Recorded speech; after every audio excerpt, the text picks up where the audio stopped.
బాలకాండంలో అద్భుతమైనటువంటి మంగళాశాసనంతో శ్రీకారం చుట్టుకుంది. మా నిషాద ప్రతిష్టాం అనేటువంటి శ్రీనివాస స్వామి ప్రార్థనతో ప్రారంభమైనటువంటి శ్రీమద్ రామాయణం వాల్మీకి కృత జగన్మంగళదాత అయినటువంటి జగత్ప్రభువుడు విశ్వయోనికి మంగళాశాసనం చేయటం జరిగింది. అలాగే తపోలోకాల్లో గొప్పవాడైనటువంటి పరశురాముడు చివరిలో ఆయన కొంత గర్వభంగాన్ని పొందినప్పటికీ కూడా అక్షయ్యం మధుహంతారం జానాం త్వాం సురేశ్వరం,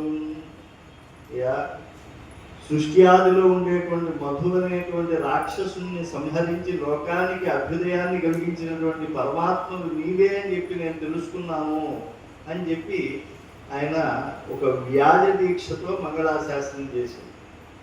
అలా పూర్తయినటువంటి తర్వాత వాల్మీకి మహర్షి అయోధ్యాకాండము అని అన్నాడు. మామూలుగా అయోధ్య అంటే ఐరమ్మదీయము, అశ్వత్థము, అపరాజితపురము, హిరణ్మయ భవనము మొదలైన పరమ ఆనంద ఆశ్చర్యకర స్థానాలతో వర్ధిల్లేటువంటి శ్రీవైకుంఠానికి మరో పేరు జేతుం నయోధ్య, అంటే జయించడానికి సాధ్యము కానిదేదో దాన్ని అయోధ్య అంటారు అని. అంటే జగత్ప్రభు అయినటువంటి పరమాత్మ ఒక మానవుడిగా వేదోక్తమైనటువంటి ధర్మాచరణ చేయడానికి ఎక్కడ అవతరించాడో లేదా ఏ క్షేత్రంలో ఆయన ఆవిర్భవించాడో జన్మించాడో అటువంటి స్వామి ఉన్నటువంటి ప్రదేశం అది. అటువంటి అయోధ్యాకాండ అంటే ప్రారంభమే మళ్ళీ వాల్మీకి మహర్షి పురజనుల చేత అందరి చేత కూడా మంత్రులు, సామంతులు, దండనాయకులు అందరూ కూడా అంతఃపురవాసుల చేత కాకుండా పౌరజనుల అందరి చేత కూడా రాముని యొక్క గుణగణములు అవి మరొక చోట లేవు అన్నట్లుగా పలికించాడు. 2 సర్గలు ఇంచుమించుగా రామచంద్ర ప్రభు యొక్క గుణగణములతో నిండిపోయి ఉంటాయి. ఎందుకు ఇలాగా అంటే ఆ 2 సర్గలు కూడా ఎవరైతే తల్లిదండ్రులు పారాయణం చేసుకుంటారో వాళ్ళ పిల్లలు కొద్దిగా దురభ్యాసాలకి వాటికి దగ్గర కాకుండా ఉంటారు. ఒకవేళ అయినా కూడా వారికి కళావలంబంగా ఉపయోగపడేట్టుగా ఆ 2 సర్గలు కూడా తీర్మానించబడ్డాయి. కనుక ఆ అయోధ్యాకాండలో మొదట అంటే తర్వాత కథని నడిపించాలి కనుక గమ్లు గతవు అంటే గతించినటువంటి జరగబోయేటువంటి కథకి నాందిగా ఉండేటువంటిది కనుక గచ్చత మాతులకులం భరతేన తదానఘ శత్రుఘ్న నిత్య శత్రుఘ్న నీత ప్రీతి పురస్సర. నిత్య శత్రుఘ్నుడైనటువంటి వాడు భరతుని యొక్క సహవాసం చేసేటువంటి వాడు ఛాయేవ తం భరతం అన్వగచ్చత్. ఎప్పుడు కూడా ఆయన అంతఃపురంలో ఉంటే అంతఃపురం, పురవిహారంలో ఉంటే విహారానికి కూడా భరతుడితో పాటు వెనకాల నీడలా వెళ్ళేటువంటి వాడు శత్రుఘ్నుడు. ఆయన నిత్య శత్రువులైనటువంటి ఈ పంచ ఇంద్రియములకు ఏవైతే ప్రతిఘాతము కలిగిస్తాయో ఆ యొక్క వాసన, రుచి, మధుర శ్రవణము ఇవన్నీ కూడా జయించినటువంటి వాడు. భరతుని యొక్క సేవలో ఎప్పుడు కూడా తరించేటువంటి వాడు. ఏ పాపము ఎరగనటువంటి వాడు భరతుడు. ముందుగా చెప్తున్నారు. ఎందుకంటే భరతుడి పైన కూడా కైక కొడుకు కనుక కొంత అనుమానాలు రావచ్చు. అందుకని తదా అనఘ అన్నారు. ఎటువంటి పాపము, అఘం అంటే పాపము, ఏ పాపము ఏనాడు ఎరుగనటువంటి వాడు ఎవరు అంటే భరతుడు. ఆయన చాలా ప్రేమాస్పదమైనటువంటి గుణములు కలిగినటువంటి వాడు. అందుకే ఆయనను అనుసరించేటువంటి శత్రుఘ్నుడు కూడా అదే గుణములు పుచ్చుకుని ఆయన్ను ఎప్పుడూ కూడా ఆయన మామగారి ఇంటికి వెళ్తే విభాజితు ఇంటికి ఈయన వెనక్కే వెళ్ళాడు. అంటే ఏదో తోచనము తోడికోడలు పుట్టింటికి వెళ్ళింది అని చెప్తూ ఉంటారే, అలా కాదు. తాను కేవలము తన అన్నగారి యొక్క రక్షణ, అన్నగారి యొక్క అన్నోదకాలకు లోటు రాకుండా పరిచర్య చేయాలి, ఆయనకు ఆనందం కలిగించేటువంటివన్నీ కూడా అందరికీ తెలియజేయాలి, ఇలా సహకరించాలి అని చెప్పి ఒక భృత్య ధర్మము ఆయన గుణములను మెచ్చుకుని ఆయనకు వెన్నంటి నడిచేటువంటి ఆ యొక్క శత్రుఘ్నుడు భరతుడు వెంట వెళ్ళాడు. అలా ఎన్నో సంవత్సరాలు అక్కడ ఉన్నారన్నమాట. ఈ నగరం అంతా కూడా నాగరికులతో ఉండేటువంటి వారు అందరూ కూడా బాగా అనుశీలనం చేస్తారు. ఎవరు ఎటువంటి వారు, అందులో రేపు కాబోయేటువంటి యువరాజుగా ప్రకటించేస్తారు అనేటువంటిది స్థిరమైపోతోంది రాముణ్ణి. ఈ రాముడు ఎటువంటి వాడు అనేది అందరూ గమనిస్తూ ఉన్నారు. బుద్ధిమాన్, మధుర భాషి, పూర్వభాషి, ప్రియం వదహ, ఒక్కొక్క లక్షణాన్ని చూస్తున్నారు. ముందు బుద్ధో తత్వార్థ దర్శిన్యాం అన్నారు. అసలు రాజు అనేటువంటి వాడు తత్వవేత్త కావాలి. అప్పుడే రాజానుమతో ధర్మ, రాజును బట్టి ధర్మం అనేటువంటిది లోకంలో మనుగడ సాధిస్తుంది. కనుక ఈయన తాత్వికుడా కాదా, ఏది మూలభూతమైనటువంటి సృష్టికి నిధానముగా ఉన్నదో దాన్ని తెలుసుకోదగినటువంటి అర్హత ఉండేవాడా లేదా అని గమనిస్తే ఆ గుణంలో పరిపూర్ణుడిగా కనిపించాడు. మధుర భాషి, ఎప్పుడు మాట్లాడినా కూడా రాజరికపు ఆభిజాత్యం కానీ దర్పం కానీ ఆయన మాటల్లో ఎప్పుడూ వినిపించవు. సరే, కొంతమంది ఉంటారు ఎదుటి వాళ్ళు పలకరిస్తే కానీ వీళ్ళు మాట్లాడేటువంటి స్వభావం ఉండదు. నేను ఆయన మాట్లాడినప్పుడు నేను మాత్రం ఎందుకు మాట్లాడాలి అనేటువంటి భావన ఉంటుంది. కానీ రాముడు అటువంటి వాడు కాదు. తనకన్నా పెద్దవాళ్ళు కనిపిస్తే అయ్యో పెద్దవాళ్ళు కనిపించారు, ఎలా ఉన్నారో వాళ్ళని కుశల ప్రశ్నలు వేయాలని ముందుగా మాట్లాడతారు. తన వారు, తన సహచర్యం చేసినటువంటి వారు వస్తే ఆత్మీయంగా మనకు కనిపించారే, వీళ్ళు ప్రయత్నపూర్వకంగా వచ్చారు, అయత్నంగా అదృష్టవశాత్తు వచ్చారు అని చెప్పి వాళ్ళని ఆయనే పలకరించేవాడు. పసి వాళ్ళను ముందు నేనే కదా పలకరించాలి అని చెప్పి పలకరించేవాడు. కాబట్టి పూర్వభాషీచరాకవ, ఆయనే ముందుగా మాట్లాడేటువంటి స్వభావం కలిగినటువంటి వాడు. మాట్లాడేటప్పుడు ఒక్కొక్క సందర్భంలో ఒక్కొక్క విధంగా మాట్లాడవలసి వస్తుంది, కొన్ని విషయాలు తెలియజేయవలసి వస్తుంది. కానీ ప్రియం వదహ, ఏది చెప్పినా కూడా ప్రియముగానే చెప్పేవాడు, కానీ ఎదుటి వాళ్ళకి అప్రియం కలిగేట్లుగా కూడా మంచితనాన్ని ప్రతిపాదన చేసేవాడు కాదు. వీర్యవాంఛ, ఆయన మహా గొప్ప పరాక్రమం కలిగినటువంటి వాడు అనే అంశాన్ని కూడా అందరూ తెలుసుకున్నారు. అయోధ్య ప్రజలంతా విశ్వామిత్రుడు వారి అంతటి వారిని అభినందింపజేసేటువంటి లోకమంతా ఉండగా విశ్వామిత్రుడు వారి చేత అభినందించబడి వచ్చినటువంటి వాడుగా బలపరాక్రమ సంపన్నుడే ఈయన అని.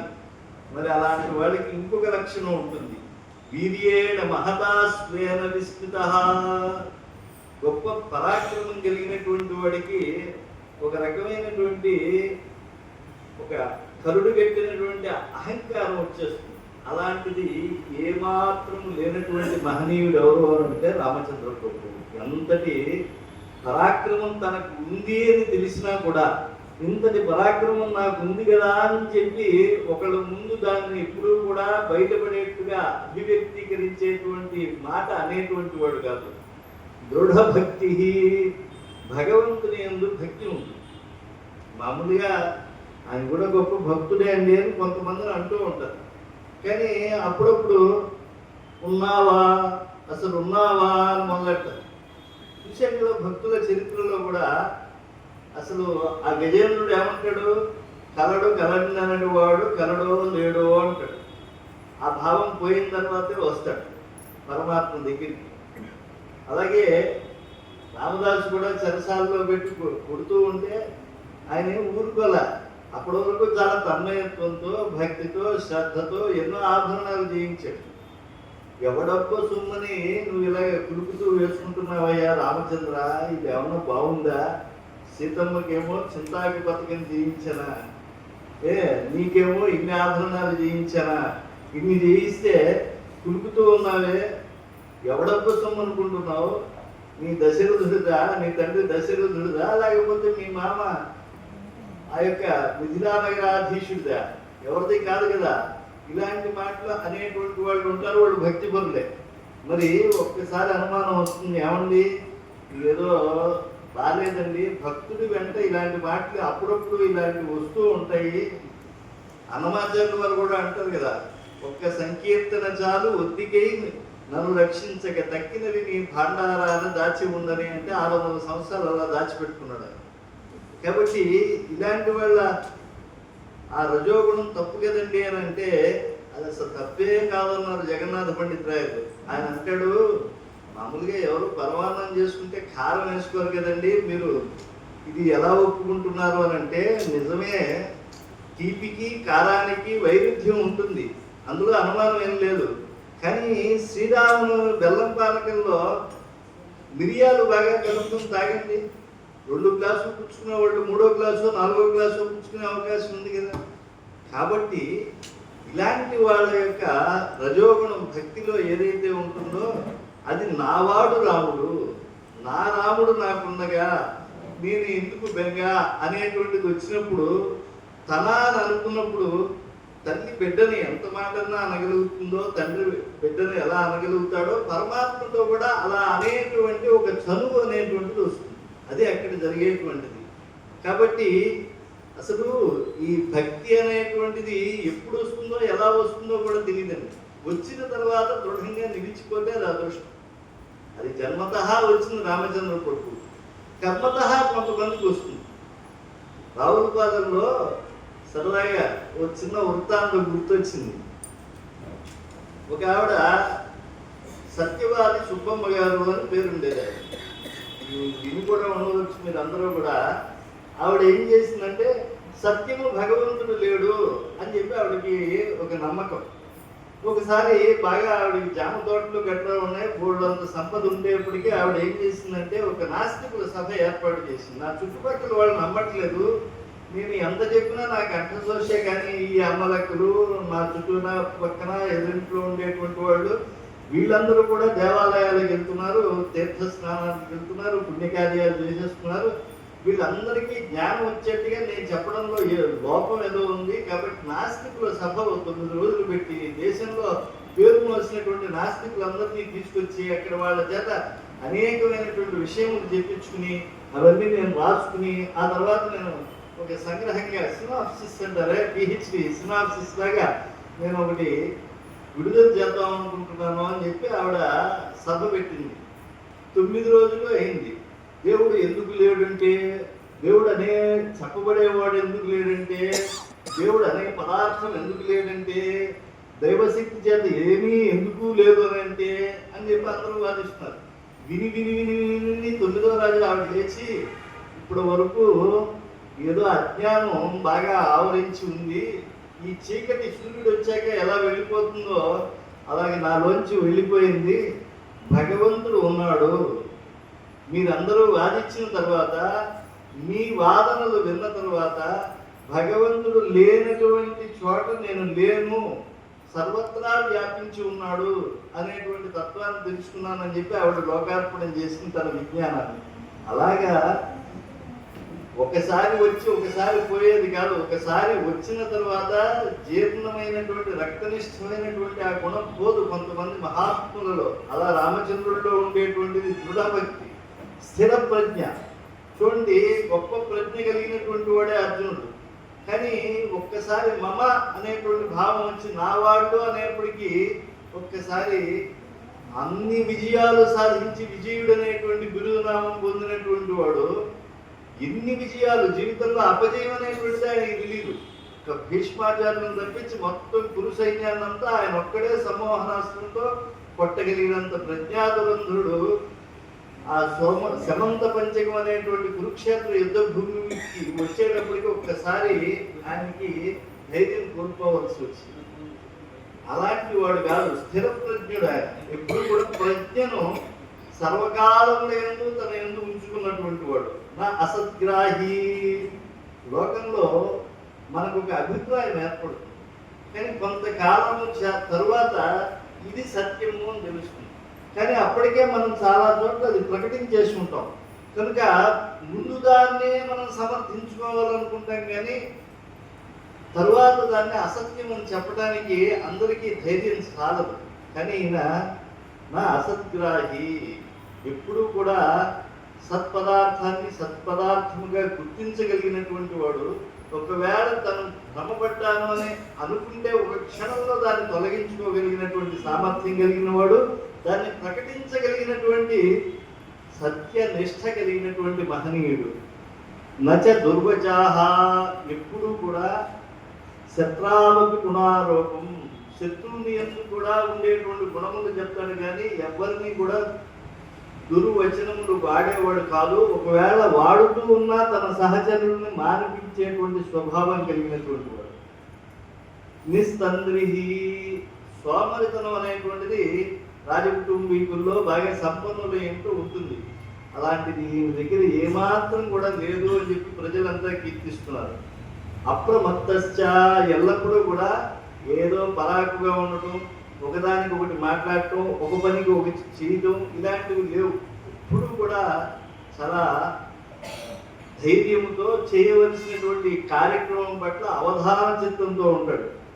స్వదోష పరదోష విత్, తన దోషములు ఏమిటి, పరాయి వాళ్ళ దోషములు ఏమిటి అని బాగా తెలిసినా కూడా అటువంటి దోషములు తన దగ్గరికి రాకూడదు అని చెప్పి తెలుసుకుంటాడు.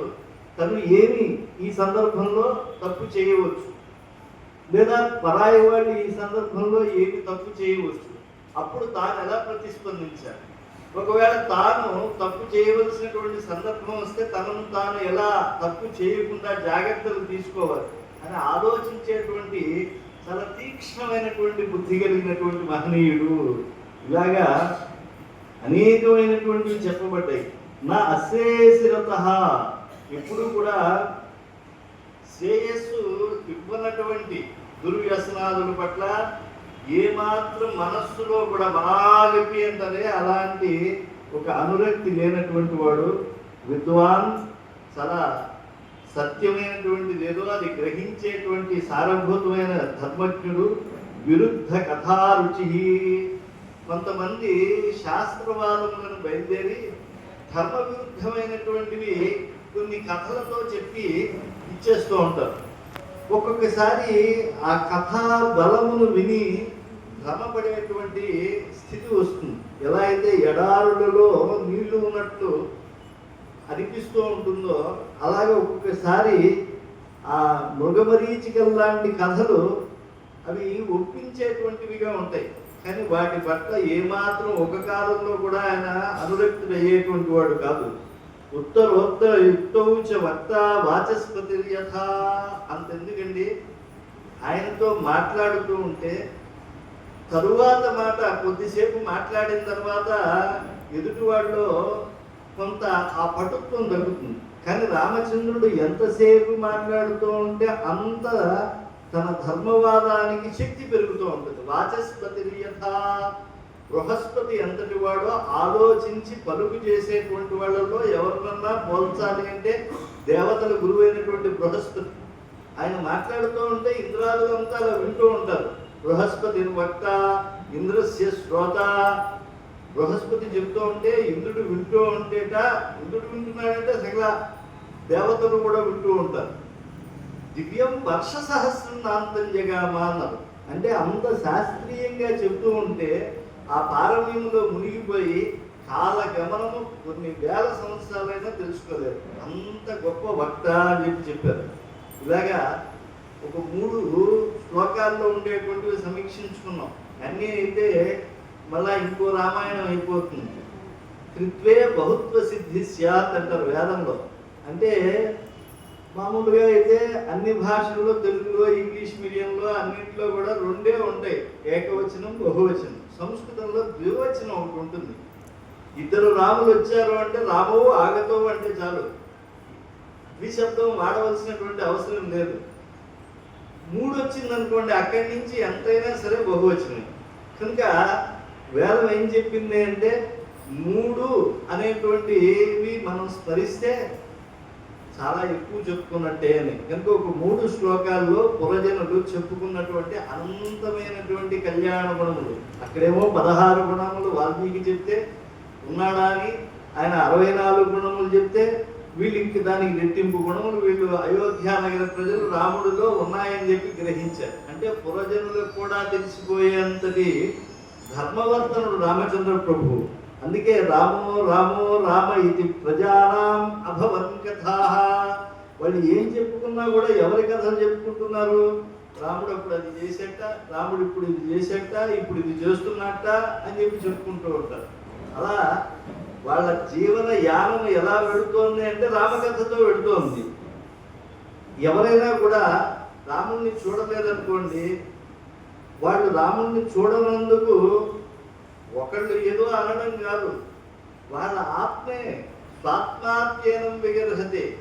ఈరోజు ఇక్కడ ఉండి కూడా మా రామభద్రుడిని నేను చూడలేకపోయానే అని చెప్పి ఆవేదన పడతారు. అంటే కొంతమందిని ఎంత సౌందర్యమహితంగా ఉన్నా కొంతసేపే చూడగలుగుతాం, కానీ కొంతమందిని మహనీయులైనటువంటి వాళ్ళని వారి సన్నిధిలో ఎంతకాలం ఉన్నా, వారి మాటలు ఎంతసేపు విన్నా, వారిని ఎంత చూసినా తనివిదే.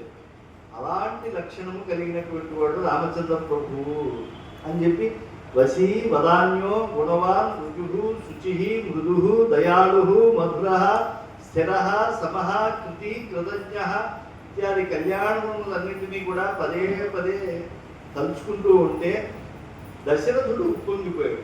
ఎప్పుడు కూడా ఆత్మావై పుత్రనామాసి, ఎప్పుడు కూడా తండ్రికి ఉపనిషత్తు చెప్తుంది, ఎప్పుడైతే భార్యలోకి తన యొక్క వీర్యమును భర్త అనుగ్రహం చేస్తాడో ఆ తరువాత అతడే పుత్రుడుగా వస్తాడు, అతడే పౌత్రుడుగా వస్తాడు. అందువల్ల వసు రుద్రాదిత్య రూపంలోనే చూడటం కూడా శ్రాద్ధాది విధుల్లో కూడా సంకల్పం చెప్పేప్పుడు కూడా 3 తరములనే చెప్పుకోవటం. అయితే మహత్ సంకల్పాల్లో ఆ పూర్వీకుల గురించి తెలిసినవన్నీ కూడా చెప్పుకుంటూ ఉంటారు, కానీ ముగ్గురిని తప్పకుండా చెప్పుకోవాలి, గోత్ర ప్రవర్తలు చెప్పుకునేటప్పుడు. కనుక అలాగా రామచంద్ర ప్రభువు యొక్క గుణగణములు శోభిల్లుతూ ఉంటే ఎంతో ఆనందపడిపోయినటువంటి దశరథుడు తనను తాను అద్దంలో చూసుకుంటున్నట్టుగా ఆయనకి రోజు రోజుకి భావం కలుగుతోంది. అప్పుడప్పుడు వెళుతూ ఉంటాడు, తన చెప్పులు రామచంద్రుడు వదిలిన చోట వదులుతాడు. ఓ నా పాదరక్షలు వీరికి వచ్చేసాయే మా అబ్బాయి గారికి అని అనుకుంటూ ఉంటారు, ఆనందిస్తూ ఉంటారు. ఓ రోజు ఆయన వెళ్ళి అద్దంలో తన కాస్త తల దూకుంటూ చూసుకున్నారు ఒకసారి తన ప్రతిబింబాన్ని.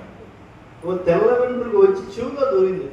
60,000 ఏళ్ళు అయిపోయాక, 60 ఏళ్ళకే కదా ఇప్పుడు సాఫ్ట్వేర్ వాళ్ళకి 30 ఏళ్ళకే వచ్చేస్తున్నాయి తెల్ల వెంట్రుకు. కానీ 60,000 ఏళ్ళు అయిపోయేప్పటికీ ఆయన కాస్త తెల్ల వెంట్రుకలు గట్రా వచ్చి ఓ తెల్ల వెంట్రుకు వెళ్ళి ఆయన చెవిలో దూరింది.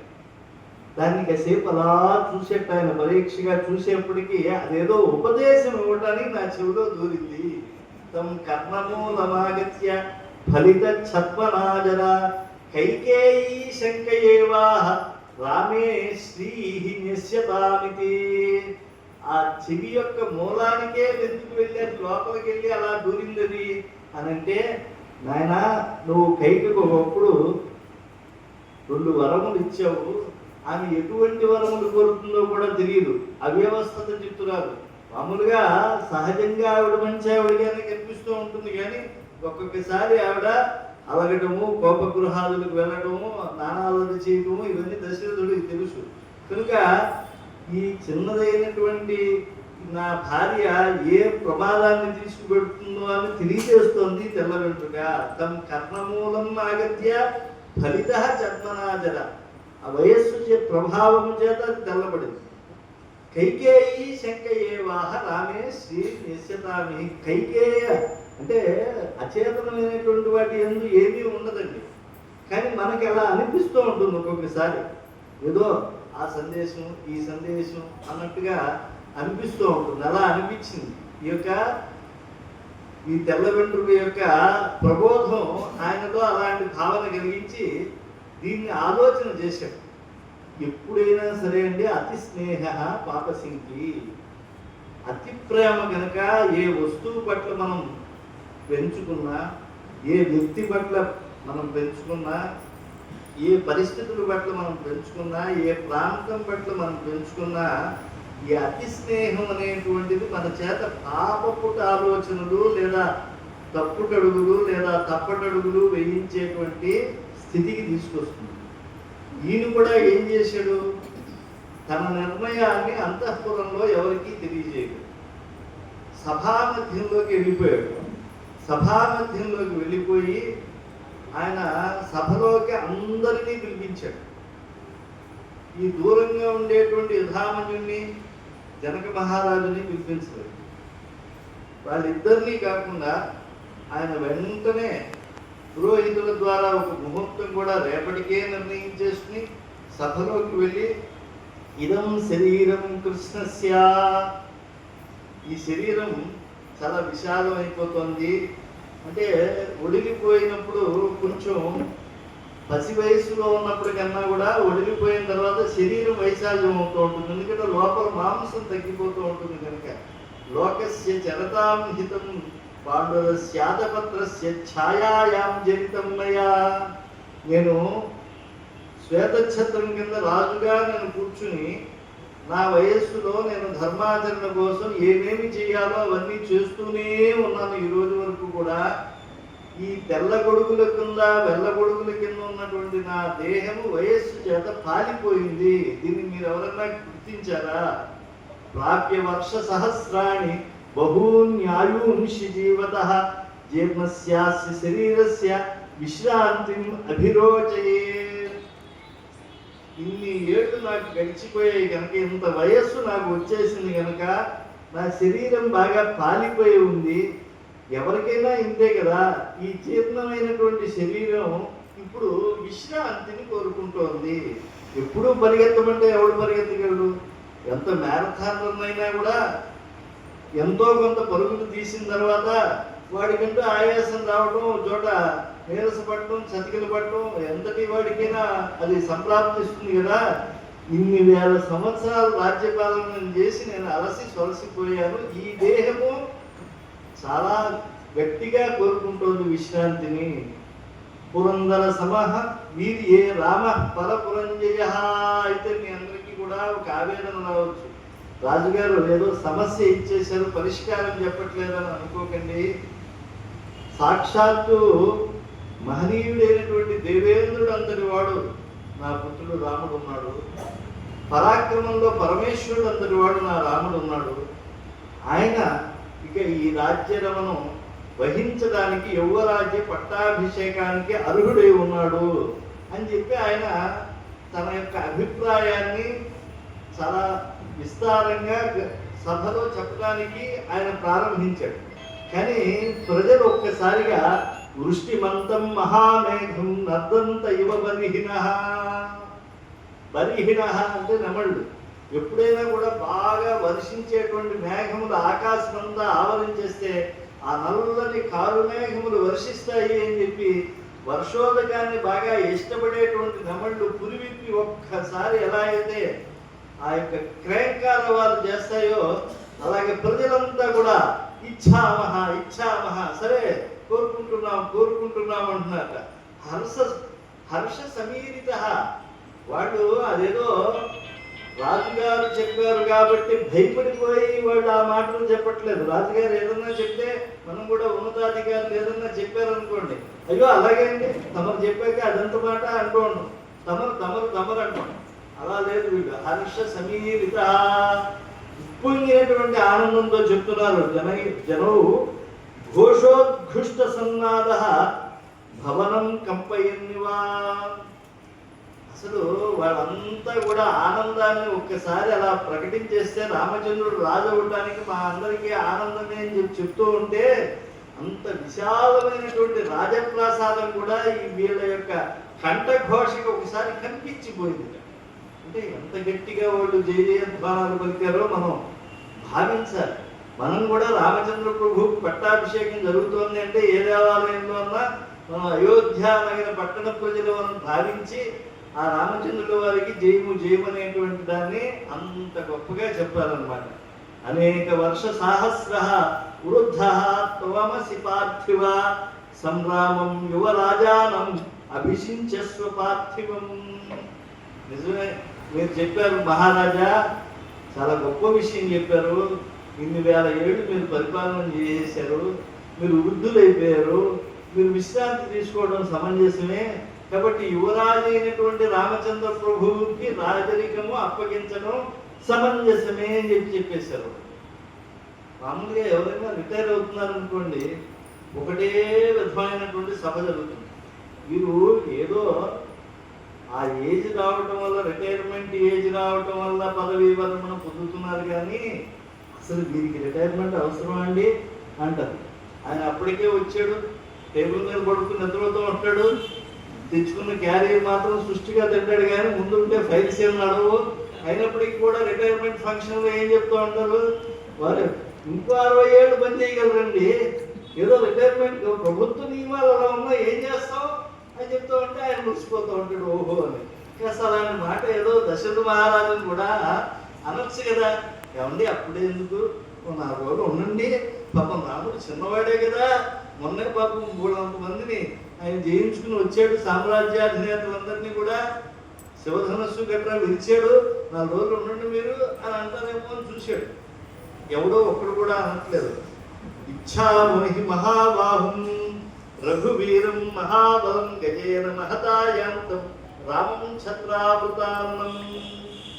ప్రతిరోజు కూడా వెంకటేశ్వర స్వామి వారి యొక్క గురువు సేవలో చదువుతారండి. అంటే స్వామివారికి సుప్రభాతం అయిపోయిన తర్వాత అప్పటి వరకు కూడా ఆయనకి ఆ సుప్రభాతంలో ఆయనకి మామూలుగా జిహ్వాలేఖనం చేయడం, ఆ తర్వాత నవనీత హారతినివ్వడం, బ్రహ్మతీర్థాంతో ఆయన కాస్త స్వస్తి పలకం ఇవన్నీ జరుగుతాయి. సుప్రభాత దర్శనం పాదాల నుంచి శిరసాదిగా మనం దర్శిస్తాం కాబట్టి దాన్ని విశ్వరూప సందర్శనము అని అంటాం. తర్వాత తోడుమాళ అని అంటే వేలాడేటట్టుగా మాలిక, అలాంటి మాలికలను ధరిస్తారు. ఆ తోమాల సేవ అయిపోతుంది. తోమాల సేవ అయిపోయిన వెంటనే స్వామివారికి జరిగేటువంటిది ఏమిటి అంటే ఆస్థానము అంటారు, కొలువు సేవ అంటారు, ప్రభుత్వోత్సవము అంటారు. అంటే ఆ యొక్క స్వామివారిని ముందుగా తీసుకొచ్చి ఆయన రూపాన్ని భోగ శ్రీనివాస స్వామి మూర్తిని తీసుకొచ్చి ముందుగా కూర్చోబెట్టి అక్కడ ప్రభుత్వోత్సవం చేస్తారు. ఆ కొలువు శ్రీనివాసు, ఆ కొలువు శ్రీనివాసమూర్తికి 4 వేదాల్లో ఉండేటువంటి ప్రధానమైనటువంటి మంత్రాలు వినిపిస్తారు. అలాగే ఆగమ గ్రంథాల్లో ఉండేవి చెప్తారు. ఇతిహాస పురాణాదుల్లో ఉండేటువంటి విష్ణు పురాణాదుల్లో ఉండేటువంటి శ్లోకములు కొన్ని వినిపిస్తూ ఉంటారు. అప్పుడు ఈయన యొక్క ప్రభుత్వం మాకు ఇష్టమే అని చెప్పటానికి ఆనాడు అయోధ్యానగరంలో ప్రజలు ఎలా చెప్పారో అలా చెప్పడం ఎవరి వల్ల సాధ్యం కాదని ఇచ్ఛామోహి మహాబాహుం రఘువీరం మహాబలం గజేన మహతాయాంతం రామం ఛత్రావృతానం అనే శ్లోకాన్ని ప్రతిరోజు కూడా ఆ శ్రీనివాస స్వామి సన్నిధిలో గరుడాళ్వార్ల సాక్షిగా జయ విజయుల మధ్యలో బయటికి వచ్చినటువంటి ఆ ఘంటామండపం మధ్యలో ఉండేటువంటి కొలువు శ్రీనివాసుల ముందు వినిపించడం జరుగుతుంది. అంటే ఆ త్రేతాయుగంలో రాముని ప్రజలు ఎంత ఆర్తిగా కోరుకున్నారో ఆయన్ని ఆ అయోధ్య పీఠాధిపతిగా దర్శించాలి, యువరాజ్య పట్టాభిషేకం వెంటనే జరగాలి అని. అప్పుడు దశరథుడు మాత్రం అనుమానపడ్డాడు, ఏమిటి నేను ఏమన్నా పొరపాట్లు చేస్తే వీళ్ళు ఇలాంటి ప్రతిస్పందన చేస్తూ ఉన్నారా, లేకపోతే నా యొక్క రాజరికానికి భయపడి వీళ్ళు ఇలా మాట్లాడుతున్నారా అని. కథను మయి ధర్మేణ పృథివీం అనుశాసతి, నాకు తెలిసినంత మటుకు నేనేం రాజ్యంలో అధర్మం ఏం చేయలేదే, ధర్మంగానే నేను ప్రవర్తిస్తున్నానే. మరి భవంతః ద్రష్టుమిచ్చంది యువరాజమ్మ మాత్మజం, మరి ఎందుకు నా కొడుకైనటువంటి వాడిని యువరాజ్య పట్టాభిషిక్తుడిగా వెంటనే చూసేయాలని కోరుకుంటున్నారు అని చెప్పి ఆయన ప్రశ్న చేశారు. అప్పుడు అయ్యా మీరేం బెంగ పెట్టుకోకండి, ప్రజలు స్తబ్దుగా అయిపోతారు, ఎందుకంటే రాజుగారికి ఎదురు మాట్లాడినట్టుంటుంది. కానీ పురోహితులు వశిష్ఠుల వారు చెప్పవచ్చు కదా, బహవో కళ్యాణ గుణాః సంతి పుత్రస్య తే, అయ్యా మీ యొక్క కొడుకులో ఎన్నో కళ్యాణ గుణములు ఉండడం వల్ల కళ్యాణ గుణానుమత్త చిత్తులైనటువంటి ఈ ప్రజలందరూ కూడా రాముడు రాజవ్వాలని కోరుకుంటున్నాడు, కానీ అటువంటి రాముణ్ణి ఇచ్చి లోకానికి నువ్వు ఒక పెద్ద దిక్కైనటువంటి నిన్ను వద్దని వాళ్ళు ఎందుకు అనుకుంటారయ్యా. నువ్వు చెప్పావని చెప్పి వాళ్ళు చెప్తున్నారు. అంతకు మించి రాముని కళ్యాణ గుణములు వారి చేత కాస్త కంఠం గట్టిగా చెప్పించేట్టు చేసింది. మామూలుగా చదువుకోరా అంటే పసిపిల్లల మాట ఎలా వస్తుంది, అలాగే అమ్మా అంటాడు. అదే తింటానికి రాలా అంటే మాత్రం ఓ అంటాడు అనమాట. ఆ రోజు పండుగ, ఊర్లు గ్యార్లు గట్రా ఉంటాయి కాబట్టి. అలాగా వీళ్ళకి ఏంటంటే ఆ రామచంద్రుని యొక్క గుణానుభవంలో వీళ్ళంతా మురిసిపోతున్నారు కాబట్టి అలాంటి కంఠీర వల్ల కంఠస్వరంతో పలికారు. కానీ మామూలుగా నీ యందు ఏమీ కూడా వాళ్ళకి వైమనస్యం లేదయ్యా అని చెప్పారు. చాలా ఆనందించాడు. సభ ఇలా దిగ్విజయం కావాలని ఆయన కోరుకున్నాడు. అదంతా ప్రజల యొక్క ఆస్తిక్య బుద్ధికి, ప్రభుత్వం పట్ల ఉండేటువంటి ఆనుకూల్యతకు చిహ్నం కనుక ఆనందించి ఈ విషయాన్ని సభలో చేసిన తీర్మానాన్ని ఇంట్లోకి ప్రవేశపెట్టాడు. ఇంట గెలిచి రచ్చ గెలవాలి. ఈయన రచ్చ గెలిచి ఇంటికి వచ్చాడు. ఎవరు కాదంటారు రాముణ్ణి? అటు కౌసల్య, ఇటు కైక, సుమిత్ర, ఇతరమైనటువంటి అమాత్య వర్గములు, అంత రాజగణాలు, వందిమాగదులు అందరూ కూడా రాముడు అంటే ప్రీతే. రామచంద్రుని యొక్క ఆ ప్రియ భాషత్వం కానీ, రామచంద్రుడి యొక్క జీవన విధానం కానీ అంతగా ఆకట్టుకున్నటువంటి వాళ్ళు కాబట్టి అందరూ ఆనందించారు. క్రమంగా పాకింది ఇది. ఈ యొక్క విషయం కర్ణాకర్ణిగా తెలిసినటువంటి ప్రజలంతా కూడా ఉత్సవాలు చేసుకోవడం మొదలుపెట్టారు. రేపే రాముడికి పుష్యమి నక్షత్రంలో చాంద్రమానాన్ని అనుసరించి పట్టాభిషేకం జరుగుతుందట. దశరథుల వారు హఠాత్తుగా తీసుకున్న సరైన నిర్ణయం తీసుకున్నారు అని చెప్పి అందరూ కూడా ఎలా అయితే గొప్ప ఉత్సవం జరుగుతూ ఉంటే పండగల్లో ఎలా అయితే అలంకారం చేసుకుంటారో అలాగే అరటి మొలకలు కట్టేసుకోవటం, మామిడి తోరణాలు కట్టేసేయటం, ఇంటి ముందు కల్లాపులు చదివేయటం, ఇలా నానా సంరంభంతో పండగ వాతావరణాన్ని సృష్టించేశారు. అప్పుడు అక్కడ పూజ ఆవిడ ఉందండి. ఆవిడ పైకి వెళ్ళి అంతఃపురం నుంచి చూసింది. ఎప్పుడు కూడా కైకమ్మ దానం చేస్తూ ఉంటే కైకమ్మకి ఇంకా దానం చేయి, మీ ఆయన సంపదే కదా అంటుంది. ఈరోజు కౌశల్య కూడా కాస్త బయటకు వచ్చి దానం చేస్తాం. ఆవిడకి ఏమిటో కొంత వింతగా కనిపించింది. పండగ లేదు, ఈ దాన ధర్మాలు ఏమిటి, ఇక్కడ జరిగేటువంటి సంభ్రమం ఏమిటి, ఈ యొక్క అలంకారాలు ఏమిటి, అందరూ ఇలాగా మురిసిపోతూ ఉండటం ఏమిటి అర్థం కాలేదు. మెల్లిగా తెలుసుకుంది. ఓ రాముడికి పట్టాభిషేకమా, ఆహా అని చెప్పి మెల్లిగా వెళ్ళి కైకమ్మకి చెప్పింది. కైకమ్మ అప్పటిదాకా పెద్దగా తెలియలేదు. ఏదో తీర్మానం అయిందన్నంతపడికే తెలిసింది కానీ పూర్తిగా తెలియలేదు. ఇప్పుడు పూర్తిగా తెలిసిపోయింది. ఓ నా రాముడికి పట్టాభిషేకమా అని ఆవిడ మురిసిపోయిందిట. ఎలా మురిసిపోయిందంటే అద్భుతమైన వర్ణనలు చెప్తారు వాల్మీకి మహర్షి. ఎలా అయితే మానస సరోవరం దగ్గరికి వెళ్ళినటువంటి రాజహంస తృప్తిగా అది అద్భుతమైనటువంటి కమ్మని శుద్ధిశుభగమైన నాదం చేస్తుందో అలాగే అబ్బా మా రాముడికి పట్టాభిషేకం, మా రాముడికి పట్టాభిషేకం అని కైకమ్మ ఆనందపడుతుంది. పాపం ఈ గుణావిడికి నచ్చలేదు. చిచ్చి చిచ్చి నీకేం పెద్ద తెలివైందని అనుకున్నా, నీకేం తెలివితేటలు ఉన్నట్లేదా, నీకు ఏం జరుగుతుందో తెలుసా, నా రాముడికి పట్టాభిషేకం. ఆయన ఎప్పుడు చూసినా కౌశల్య ఇంట్లో ఎప్పుడున్నాడమ్మా, దశరథుడితోనూ నాతోనూ కదా ఉంటాడు అని చెప్పి కైకమ్మ రాముడి యొక్క శరీరం మరిచిపోయి, స్పృహ మరిచిపోయి గుణానుభవాన్ని ఆమె కూడా చెప్పడం ప్రారంభించింది. ఇది తట్టుకోలేకపోతుంది. కొంతమందికి మంచి చెప్తే వినలేరండి. వాళ్ళలో ఆవిడ లెక్క పెట్టాలంటే మొదటి వెలుగు మీద నిలబడుతున్నారు. మహాతల్లి శరీర వక్రతే కాదు మానసిక వక్రత కూడా ఇచ్చాడు పరమాత్మ. ఆవిడ చిచ్చి నీకు ఎంత చెప్పినా అర్థం కావట్లేదు, ఒక్కసారి చివరి మాటగా చెప్తున్నాను నేను. అభిధృతం ఇవారణ్యే సింహేన గజయోధపం ప్రచ్ఛాద్యమానం రామేణ భరతం త్రాతుమర్హసి. సింహం అరణ్యంలోకి మధ్యలోకి వెళ్ళి ఏనుగులు గుంపులు గుంపులుగా ఉంటే ఆ ఏనుగుల గుంపుకు రాజన్యమైనటువంటి ఆ ఏనుగును ఎలా అయితే కుంభస్థలం మీద కొట్టి దాన్ని హింసించి అది భయభ్రాంతమై తరిమి తరిమి కొడుతూ ఉంటే ఆనందిస్తూ ఉంటుందో, రేపు రాముడు యువరాజ్య పట్టాభిషేకం అయ్యాక భరతుడిని అలా తరిమి కొడతాడనే విషయాన్ని నువ్వు ఎందుకు గ్రహించట్లేదు? ఎవరు పట్టమహిషి అవుతున్నారు? కౌసల్యాదేవి అవుతోంది కానీ నువ్వు కాదు. నువ్వెందుకు ఆనందిస్తున్నావు? నీ ఆనందానికి నువ్వు ఆనందించాలి కానీ పక్కవాడికి ఆనందం వస్తే నువ్వు చంకలు కొట్టుకోవటం ఏంటో నాకు అర్థం కావట్లేదు. జ్ఞాతి వైరము అనేటువంటిది లోకంలో ఉంటుంది, వెళ్ళలేదా నువ్వు? వాళ్ళు తండ్రి ఒకరైనా కూడా తండ్రులు వేరు కదా. సవతి పోరు అనేటువంటిది లోకంలో ఉంది కదా. నీ సవితి పుత్రుడు రాముడు ఎందుకు మర్చిపోతున్నా ఆ విషయాన్ని? కాబట్టి నీ ఆనందంలో అర్థమే లేదు. నువ్వు అపార్థం చేసుకుంటున్నావు. ప్రకృత స్థితి నీకు తెలియట్లేదు.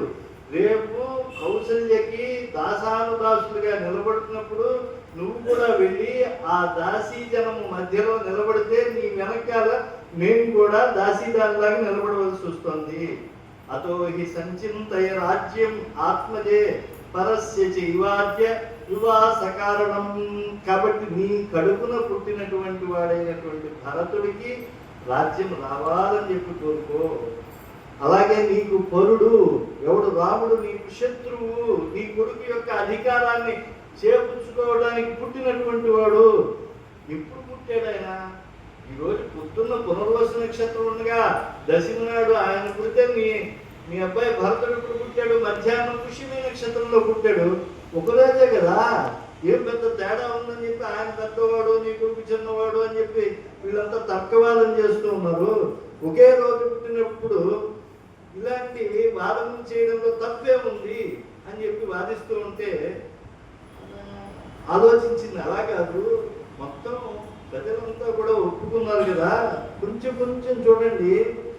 లింపదీవ తమోంగాని వర్షదీవ అంజనం నభ అసత్పురుష సేవేవ దృష్టి విఫలతాంగత. మహాత్ములు చెప్పారు చూడండి. మహాకవులు చెప్పిన మాట మనం వినం. ఎప్పుడైనా సరే చెడు మాటలు చెప్పేటువంటి చోట మనం ఉండకూడదు. ఎందుకు ఉండకూడదు? నేను చెడ్డవాడిని కాదు, నేను చాలా మంచివాడిని అని నేను అనుకుంటా. నేనేదో ఆ పురాణం చదివా, ఈ పురాణం చదివా, అక్కడ ప్రవచనం చెప్పా, ఆ దేవాలయానికి వెళ్ళా, ఆ తీర్థంలో మునిగా, తావడాలు వేసుకున్నా, అవి ఇవి చెప్పుకోవచ్చు, దండలు వేసుకున్నాను. కానీ లింపతీవ తమోంగాని వర్షతీవాంజనన్నభ. సాయంకాలం పూట సూర్యోదయము అనేటువంటిది అయి సూర్యాస్తమయం అయిన తరువాత ఆ సూర్యుడి వెలుగు అంతకంతకి నశించుకుపోతూ ఉంటే చీకట్లు కాటుక వలె ఎలా అయితే కమ్మేస్తాయో దుష్టుల యొక్క మాటలు వినగా వినగా వినగా వినగా అవి మనం పాటించవలసినవే అనిపించేటువంటి స్థితి వచ్చేస్తుంది. కాబట్టి ఎప్పుడూ కూడా కర్ణశూల సంజనకమైనటువంటి ధర్మ విరోధమైనటువంటి మాటలు వినవద్దు వినవద్దు అని చెప్పి ధర్మశాస్త్రాలు ఉద్ఘోషిస్తూ ఉన్నాయి. దాన్ని మనం పట్టించుకోవాలి. ఎప్పుడు కూడా ఏదో కాసేపు అలా చూద్దాంలే అని చెప్పి అధర్మపరమైనటువంటి మాటలు వింటూ ఉంటే వినడం అలవాటు చేసుకుంటే ఆ వాది బలము అది మనల్ని అధర్మం వైపు తెలియకుండా అడుగులు వేసేట్టుగా చేస్తుంది. కనుక మన ధర్మ ప్రవృత్తిని మార్పు చేస్తుంది. కాబట్టి ఎప్పుడూ కూడా అధర్మ వచనాలు వినకూడదు. ఇప్పుడు వింటోంది, నీకు మార్గం కూడా చెప్తున్నాను అని చెప్పింది. ఆవిడ లోపల ఇంకా బెంగే, ఇది కరెక్టా కాదా, దశరథుడు ఒప్పుకుంటాడో ఒప్పుకోడా, అన్ని మాటలు ఒప్పుకోవచ్చు ఆయన, కానీ దీన్ని ఒప్పుకుంటాడని ఏముంది అని అంటే దానికి ఆమె చెప్పింది. ఒకప్పుడు నువ్వే చెప్పావు, మర్చిపోయావు నువ్వు. తౌవరో యాచ భర్తారం భరతస్య అభిషేచనం ప్రవ్రాజనంతు రామస్యత్వం వర్షాణి చతుర్దశ. అసలు ఒకప్పుడు శంబరాసుడు అనేటువంటి రాక్షసుడిపైకి మీ ఆయన యుద్ధానికి వెళ్ళాడు అని చెప్పి నువ్వు చెప్పావు కదా. ఆ యుద్ధంలో దశరథ మహారాజు బాగా దెబ్బలు తిన్నాడు కదా. ఆ రాక్షసుల చేత దేవతల పక్షంలో నిలిచి యుద్ధం చేస్తూ ఉండేప్పుడు ఒళ్ళంతా పచ్చి పుళ్ళైపోయినటువంటి సమయంలో నువ్వు రథాన్ని నడిపి దూరంగా తీసుకువెళ్ళిపోయావు కదా. విరధుడైనటువంటి ఆ దశరథుని సారథి చనిపోయినప్పుడు నువ్వు రథాన్ని నడిపి దూరంగా తీసుకెళ్ళి మళ్ళా అక్కడికి రాక్షసులు వస్తే నువ్వు వాళ్ళతో యుద్ధం చేసి ఆయన ప్రాణాలు కాపాడు. కనుక ప్రాణం అనేటువంటిది పోకుండా ఆయనను ఆయన ఉద్ధరించుకోవడానికి 2 సార్లు నువ్వు కాపాడావు కాబట్టి నీకు 2 వరాలు ఆయన ఇచ్చాడు అని చెప్పి చెప్పావు కదా. ఇప్పుడు ఆ 2 కోరికలు కోరు. ఒకటి, భరతుడికి పట్టాభిషేకం చెయ్యి, ఇది మనం కోరుకునేటువంటి మొదటి కోరిక. రెండవది ఏమిటి? చతుర్దశ వర్షాన్ని, రాముడిని వనవాసానికి పంపించేసే. ఎన్నేళ్ళు? 14 ఏళ్ళు. చాలా మంది అంటూ ఉంటారు ఏదో ఆ కాలంలో త్రేతాయుగంలో 14 ఏళ్ళు వెళ్ళిపోతే రాజ్యాధికారం పోతుంది, తర్వాత యుగంలో 2 ఏళ్ళు పోతే రాజ్యాధికారం. అలా ఏం లేదండి, అలా ఏమీ లేదు. అంటే చతుర్దశ భువనముల్లో కూడా రాజు భరతుడు అనేటువంటి ఒక చింతన వచ్చేస్తుంది కదా. కొంతకాలం తర్వాత ఈ ప్రజలు మర్చిపోతారు, భరతుడు యొక్క రాజ్యపాలనకి వెళ్ళిపోతారు, ఏదో మా కర్మ ఇలా కాలిందని అనుకుంటారు అనేటువంటి భావం వచ్చేట్టుగా చెప్పింది. కాబట్టి 14 ఏళ్ళు ఆయన్ని వనవాసానికి పంపించింది. ఈయన్ని వెంటనే రేపు పెట్టిన ముహూర్తానికే ఈయన రాజు అయిపోవాలి, అలా తిప్పించు నువ్వు వెంటనే.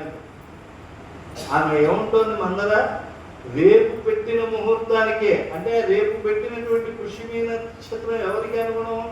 పునర్వసు నక్షత్రంలో పుట్టినటువంటి రామచంద్రుడికి అది పరమ మిత్రతార, సంపత్తార ఇత్యాదిగా అవుతుంది. కానీ ఆయనకి అది మాన ఆదర సంపద్విహీనత్వ తీవ్ర దుఃఖత్వాన్ని గుణాలు కలిగిస్తుంది. చెడ్డవాళ్ళ మాటలు అలాగే ఉంటాయి, ధర్మశాస్త్ర విరుద్ధంగా ఉంటాయి. వినేసింది కైకమ్మ. భరతుడికి ఏమవుతుంది అసలు? ఆ ముహూర్తం పనిచేస్తుందా పనిచేయదా ఏమిటి, ఆయన కోసం పెట్టిన ముహూర్తమే అని కూడా ఆలోచించకుండా కోరటానికి సిద్ధపడిపోయింది. వెంటనే ఆమె చెప్పినట్లుగానే ఆమె గృహములు ఉంటాయి మహారాణులకి, అందులో కోపగృహాలు అని ప్రత్యేకంగా ఉంటాయి. అంటే భర్త మీద ఎప్పుడన్నా కోపం వస్తే వాళ్ళు వెళ్ళి, ఇప్పుడు చూడండి బాల్కనీలోకి గట్రా వెళ్ళిపోతారు. పిల్లలు ఇంట్లో కనబడకపోతే బాల్కనీలోకి వెళ్ళిపోయిందంటే కోపం వచ్చిందని భర్త గ్రహిస్తారనమాట. అప్పట్లో ప్రత్యేకంగా మహారాజులు కదా, మణులు రత్నాలు పొదిగినటువంటి ఓ కోపగ్రహం ఉంటుంది. అక్కడ నల్లటి బట్టలతో ఉంటుంది, నల్లటి చెయ్య ఉంటుంది. అక్కడికి వెళ్ళి ఈవిడ నల్లటి చీర కట్టుకుని ఆ గురులన్నీ విరబోసేసుకుని పూలన్నీ విసిరేసి బోర్లా పడుకుని అటు తిరిగి పడుకుని ఉందన్నమాట. వచ్చాడు, ఏమిటో అర్థం కాలేదు ఆయనకి. కైకమ్మకి రాముడు ఇంత ప్రీతిపాత్రుడు కదా, బహుశా ఈ విషయం తెలిసినట్లేదు, లేకపోతే ఆరోగ్యం బాగాలేదేమో. ఆరోగ్యం బాగాలేకపోయినా ఈ భరత పట్టాభిషేకం అనేటువంటి చింతన చేస్తుందని తెలియదు కదా. రామ పట్టాభిషేకం అనగానే చాలా ఉత్సాహపడిపోతుంది అని చెప్పి అనుకుని బాగా ఆమె దగ్గరికి వెళ్ళి ప్రశ్న చేశారు. అనేప్పటికీ ఆమె అప్పుడు మెల్లిగా ఒక్కో విషయం విస్తారంగా చెప్పడం మొదలుపెట్టింది. చెప్పిన తర్వాత ఆయన ఏమిటి కోపం రావడానికి కారణం అనేది చెప్పట్లేదు, నాకు బాధ కలిగింది ఇందువల్ల కలిగింది అందువల్ల కలిగిందని చెప్పకుండా బాధ కలిగిందని మాత్రమే చెప్తున్నావే.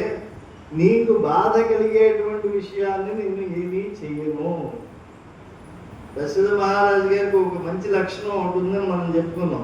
ఎప్పుడైనా ఆనందం కలిగితే ఎంత మాటైనా ఆయన మాట్లాడేస్తాడు. అలా మాట్లాడే విశ్వామిత్రుడి దగ్గర ఆయన నాలుగు ఖర్చుకోవాల్సి వచ్చింది. మళ్ళా నా లాభం నేను మరహస్య అన్నాడు. కాకపోతే ధర్మాత్మైనటువంటి విశ్వామిత్రుడు కనుక మహాదక్షుడిగా తీర్చిదిద్ది రాముడిని తిరిగి అప్పగించాడు. పూలలో పెట్టి మళ్ళా అప్పగించాడు, పెళ్లి పూలలో పెట్టి అప్పగించాడు ఆ యొక్క దశరథ మహారాజు. ఈవిడ ముందు కూడా ప్రతిజ్ఞ చేసేస్తున్నాడు. తేన అజయ్యేన ముఖ్యేన రాఘవేణ మహాత్మన శపే జీవనార్హేణ బ్రూహియత్ మనసి ఇచ్చసి. నా ముందు నువ్వేమీ మొహమాట పడకు, నువ్వు ఏం కోరినా శపే ఒట్టు వేస్తూ ఉన్నాను. ఎవరి మీద ఒట్టు వేస్తున్నానో తెలుసా?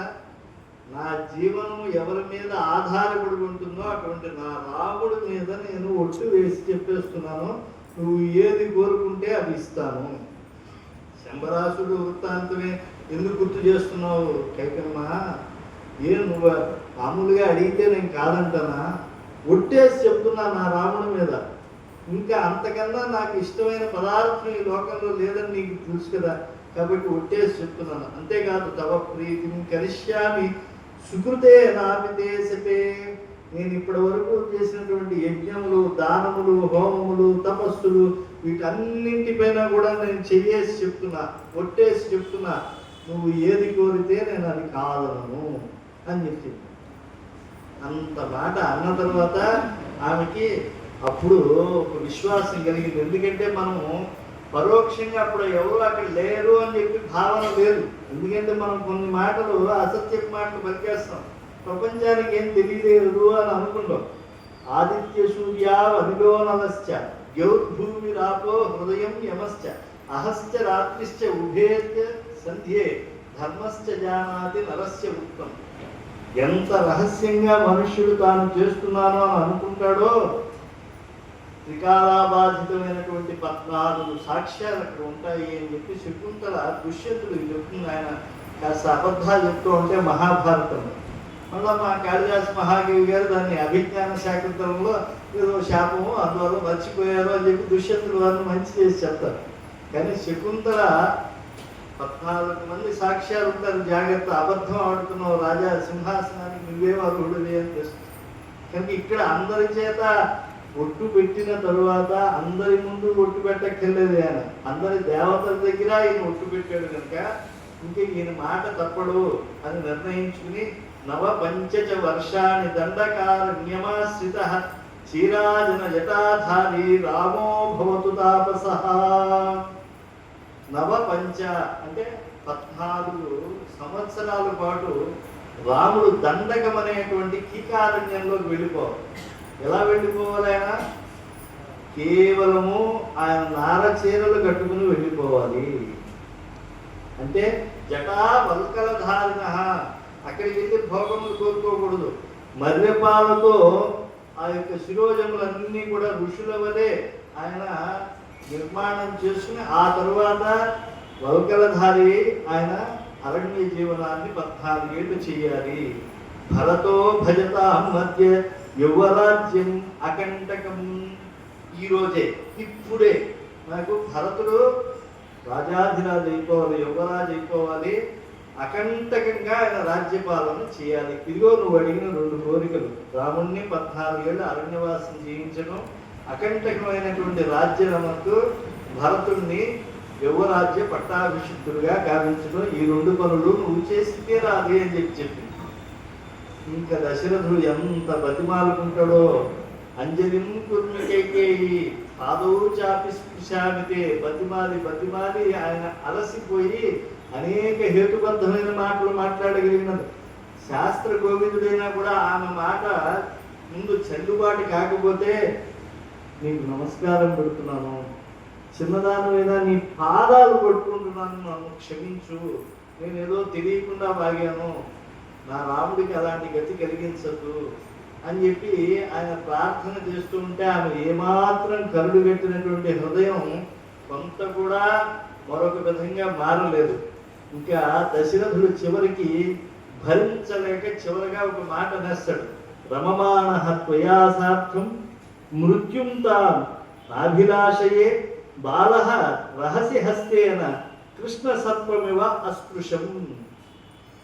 పసిబాలుడు ఉంటాడు, వాడు తెలియకుండా కృష్ణ సర్పం దాని బాటికి అది పోతూ ఉంటే నల్లత్రాచుపం అప్పుడే కుటుసాన్ని విడిచినటువంటి మహాసర్పం పోతూ ఉంటే ఆ కాలసర్పాన్ని తీసి ఒళ్ళో పెట్టుకుంటాడు. వాడంత పాపం పసివాడు బుద్ధి లేకుండా ఉంటాడో, ఇన్నేళ్ళు వచ్చినా నాకు బుద్ధి లేదు, అందుకే నేను నా ఒళ్ళో పెట్టుకున్నాను. ఆ పసిబాలునైనా సమర్థించవచ్చు, నీలాంటి దాన్ని ఒళ్ళో పెట్టుకుని ఆదరించినటువంటి నన్ను ఎవరు క్షమించరు. అంత దుర్భరమైన స్థితి. నన్ను ఏ జీవి ఏ ప్రాణి లోకంలో రాముడికి హాని చేసిన తర్వాత నన్ను ఆదరించదు అని చెప్పి ఆ యొక్క సర్ప ప్రసక్తి చేసినటువంటి వాడు, సర్ప విషము తగిలినటువంటి వాడు ఎలా పడిపోతాడో అలా పడిపోతాడు. ఆ సర్ప విషయం ఎలా ఉంటుందో ఒక్క విషయం కొంచెం పక్కకి వెళ్ళి చెప్తున్నా. మా అమ్మగారు 1922లో చనిపోయారు. చనిపోతే ఆవిడకి ఇక్కడ ఉండగానే బాగాలేదు, తీసుకెళ్ళాం, మా గ్రామం తీసుకెళ్ళాం, కొంత హాస్పిటల్లో చేర్పించాం, అక్కడ ఏదో బాగుపడి అనిపించింది, ఇంటికి తీసుకొచ్చిన తర్వాత మళ్ళా మా బంధువులు అంతా వచ్చి అయ్యో బాగుపడిందని చెప్పి అందరూ పలకరించారు. ఆవిడ ఏకాదశి కోసం ఎదురు చూస్తున్నాను, మనకి తెలియదు కదా. తపాలను రాత్రి అక్కడి నుంచి ఇంకా ఉత్తర క్రియలు మా గ్రామంలో జరగాలి. ఆ పూర్వ గోదావరి తీరంలోని పరమాత్మ ఈశ్వరుడు మా తొండేశ్వర స్వామి నిర్ణయం జరుగుతుంది. 7వ రోజండి. నా ముందు ఒకడు వెళ్తున్నాడు, మా బాబాయ్ గారు అబ్బాయి, నా వెనకాల ఒకటి వస్తున్నాడు. ఆ సమయంలో 22లో లాకులు ఎత్తేసారు భద్రాచలం దగ్గర. అక్కడ విపరీతంగా ప్రవాహం వచ్చింది, ఎక్కడి నుంచో పాము వచ్చేసింది. అది వచ్చింది, అంతమంది 6-7 మంది పురోహితులు వాళ్ళు వీళ్ళు అందరూ దర్పణాలు ఇస్తారు కదా, జ్ఞాతులంతా ఇస్తూ ఉంటే ఎవరి దగ్గరికి వెళ్లకుండా దానికి ఏముందో తెలిసి వచ్చి నా కాలు మీద గడిచేసి సరే గబువా మా తమ్ముడు వాళ్ళు గుర్తించారు. నాకు గబుక్కున హఠాత్ సంగతి అది కలిసిందా లేదా అని కూడా తెలియదు. ఒడ్డు లాక్కొచ్చేప్పటికి ఆ 2 పళ్ళు దిగినటువంటి ఆ కోరలు దిగినటువంటి చోట రక్తం వస్తాయి. వాడు మా బాబాయ్ గారి అబ్బాయి ఒకడు ఉన్నాడు. వాడు గబువా గట్టిగా వాడు వచ్చి ఒకటి పట్టుకొచ్చి సిప్పేసి దాన్ని గట్టిగా కట్టేసాడు. వాడు ఫస్ట్ ఎయిడ్ వాడు సినిమాల్లో గట్రా చూసినట్టున్నారు. వేద పండితులు, మా ఇంట్లో అందరూ వేద పండితులే. మా తాత ముత్తాతల దగ్గర నుంచి మా తమ్ముళ్ళు మా జాతులు అందరూ వేద పండితులు. వీళ్ళు ఎంత ప్రమాదకరమైన వ్యక్తులంటే నిజంగా డాక్టర్ కింద ఎక్కువ ప్రవర్తిస్తున్నాడు. ఆ కట్టేసింది కాకుండా అక్కడ అంతా బాగా ఉద్ధరణ తీసుకుని దాన్ని కొట్టేశాడు. చర్మం అంతా బాగా పీకేసి అక్కడ అంతా కొట్టేసి అక్కడ రే పాము కలిస్తే తెలియలేదు కానీ నువ్వే ఉంటా ఈ హింస బతుకుండగానే చంపేసేటోళ్ళు నువ్వు అని చెప్తే అప్పుడు ఆగన్నయ్యా అని చెప్పి వాడు మోటార్ సైకిల్ అంటే ఆ రోజు కర్మకాండకు కూడా ఏమీ అయిపోలేదు. అంతా అయిపోయి చివరి స్నానం చేసి 7వ రోజు ఒడ్డుకు వస్తూ ఉంటే జరిగింది స్నానం. ఆ ఏటుగట్టు మీద వాడి నడువుకు నన్ను కట్టేసుకుని వేగంగా తీసుకెళ్ళిపోతున్నాడు యమహా మీద. సరే ఎముడి దగ్గరికి వెళ్తున్నామో యమహా మీద వెళ్తున్నామో మనకు తెలియదు, వెళ్ళిపోతున్నాం. కూలిన చోట గొట్టుబడి కుందిన చోట మహాజ్వరాదులం వేలిన చోట సర్పముఖ పీడల నందిన చోట ఆర్తులై తూలిన చోట విష్ణున్ భవదూరిని పేర్కొని రేని మీదన్ ఆ కాలుని యాతనా విధది కానరు కోనరు దుఃఖభారములు అంటారు పోతన మహాకి. నాకు ఆ పద్యం గుర్తొచ్చింది. ఆత్తా విషన్నా శిథిలా శపీతా ఘోరేషు వ్యాధిషు వర్తమానా సంకీర్త్య నారాయణ శబ్ద మాత్రం విముక్త దుఃఖా సుఖినో భవంతి. ఇలాగా ఆ నారాయణ యొక్క స్మరణ చేసుకుంటూ ఉన్నాను. ఆ స్పృహ కోల్పోయాను. కాస్త తెలిసేటప్పటికి యాంటీవెనమ్ ఇంజక్షన్లో పక్క సెలైన్ ఇంజక్షన్లో పక్క పెడుతున్నారు హాస్పిటల్ అమలాపురంలో. ఎవరు కాపాడేయండి? పరమాత్మ తప్పించి. ఈ ప్రపంచంలో ఏ సంఘటన జరిగినా ఎందుకు జరగాలో తెలియదు. ఆ సమయంలో తల్లికి అంత వరివస్సు చేస్తున్నాను కనుక నిజంగా ఆవిడ మళ్ళా ఒక జన్మ కాదు 2వ జన్మ మా అమ్మే ఇచ్చింది అని నాకు అనిపించింది. కనుక భగవంతుడు భక్తుడికి ఏమి వచ్చినా కూడా వాడు నిగ్రహించుకోగలిగినటువంటి సామర్థ్యం ఉండాలి. రామచంద్ర ప్రభువుకి అటువంటి సామర్థ్యం ఉంది. ఆయనకి తెలియదు పాపం. ఎక్కడున్నాడు ఆయన? అంతఃపురంలో ఉన్నాడు ఆయన. కౌసల్య అంతఃపురంలో కౌసల్యాదేవి పురోహితులను బాగా ఎక్కువగా దక్షిణలు ఇచ్చి పెట్టుకుంటుంది. ఎప్పుడు కూడా విష్ణు పూజలు లేకుండా ఉండదు. అందుకే విష్ణువు ఆమె గర్భంలో ఉదయించాడు. ఎంత పుణ్యాత్మురాలైతే మహావిష్ణువు ఒక రూపాన్ని ధరించి ఒక నామాన్ని ధరించి ఒక కాలంలో ఒక పేరుతో ఆమె గర్భంలో 9 నెలలు ఉన్నాడండి. విశ్వగర్భుడే ఆయన. విశ్వమంతా తన ఉదరంలో పెట్టుకోగలిగినటువంటి ఆయన ఇలా ఒక పేరు పెట్టుకుని ఆమె గర్భంలో 9 మాసాలు ఉమ్మి మావి వీటి మధ్యలో రక్త మాంసాల మధ్యలో అలా కొట్టుమిట్టాడుతూ పసివాడిగా ఎలా ఉన్నాడో పరమాత్మ. ఎంత పుణ్యం ఆ కౌసల్యాదేవి చేస్తే అంతటి పుత్ర సంతాన భాగ్యంగా పరమాత్మను పొందగలిగింది.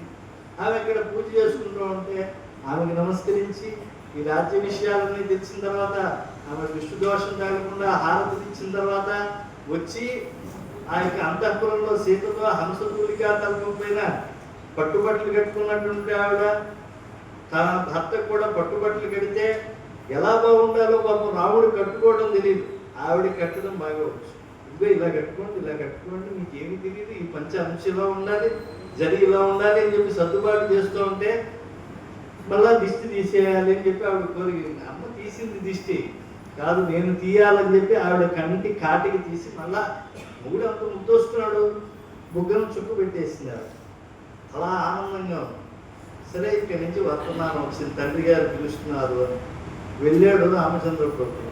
వెళ్ళేప్పటికీ అక్కడ పడి ఉన్నాడు తండ్రి. ఏమిటి ఒక్కసారి గుండె చల్లు మంది, ఎందుకు అలా పడి ఉన్నాడు నాన్నగారు, ఏమిటి అనారోగ్యమా, ఏదైనా ఇబ్బంది వచ్చిందా, లేకపోతే రాత్రి ఆయన వార్ధక్యం చేత పడుకున్నప్పటి నుంచి ఇప్పుడు దాకా లేవలేకపోయాడా, ఏం జరిగిందమ్మా అంటే ఆవిడ మెల్లిగా చెప్పింది జరిగిన వృత్తాంతం. ఏం లేదయ్యా, నేను 2 కోరికలు కోరాను.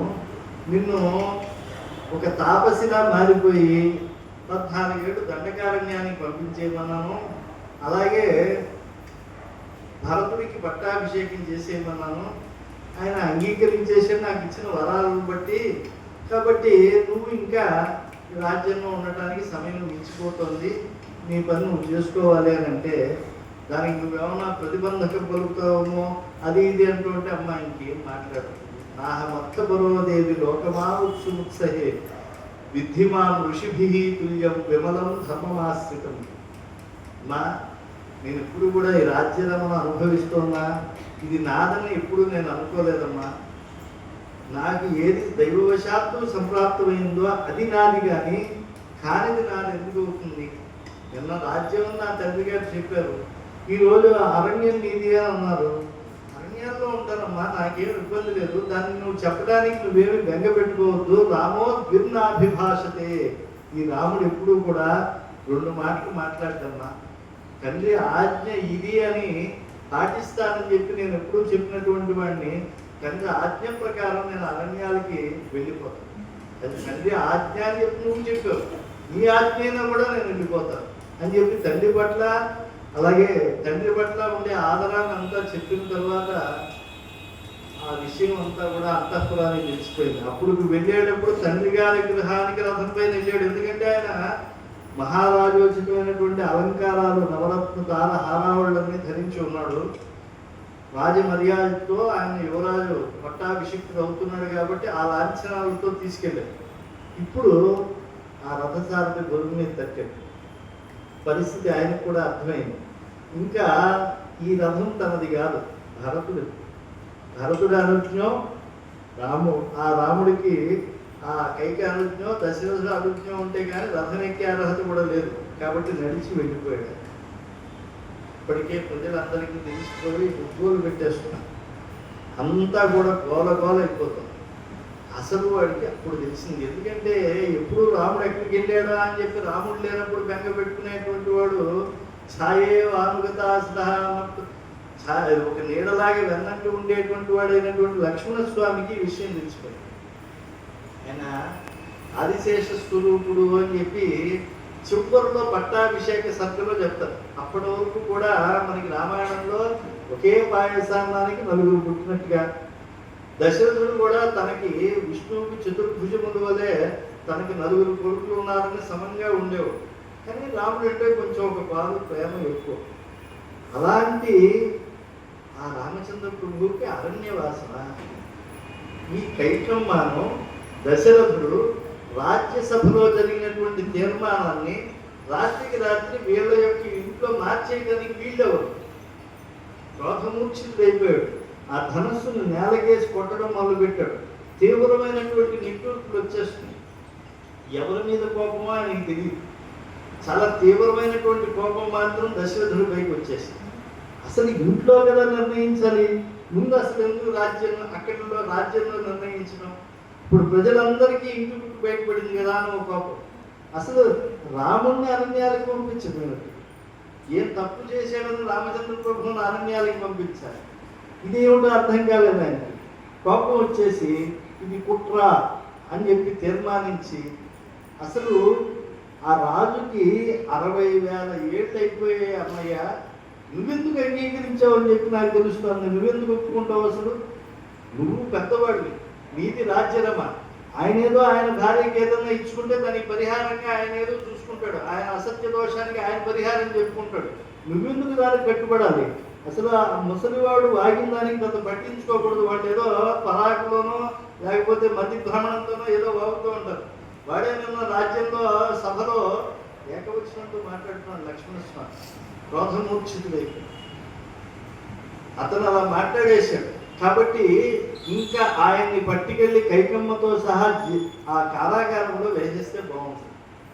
లేకపోతే అప్పుడెప్పుడో నిప్పు పెట్టడం కాదు, ఇప్పుడే అగ్నిహోత్రంలో వేసేసినా తప్పేం లేదు. జీవనం మృతుడు ఆయన. ఇంకా రాముణ్ణి ఆత్మారాముణ్ణి పోగొట్టుకున్న తర్వాత ఆయన ఉండి ఏమి ప్రయోజనం ఈ లోకంలో అని ప్రశ్నిస్తున్నాడు.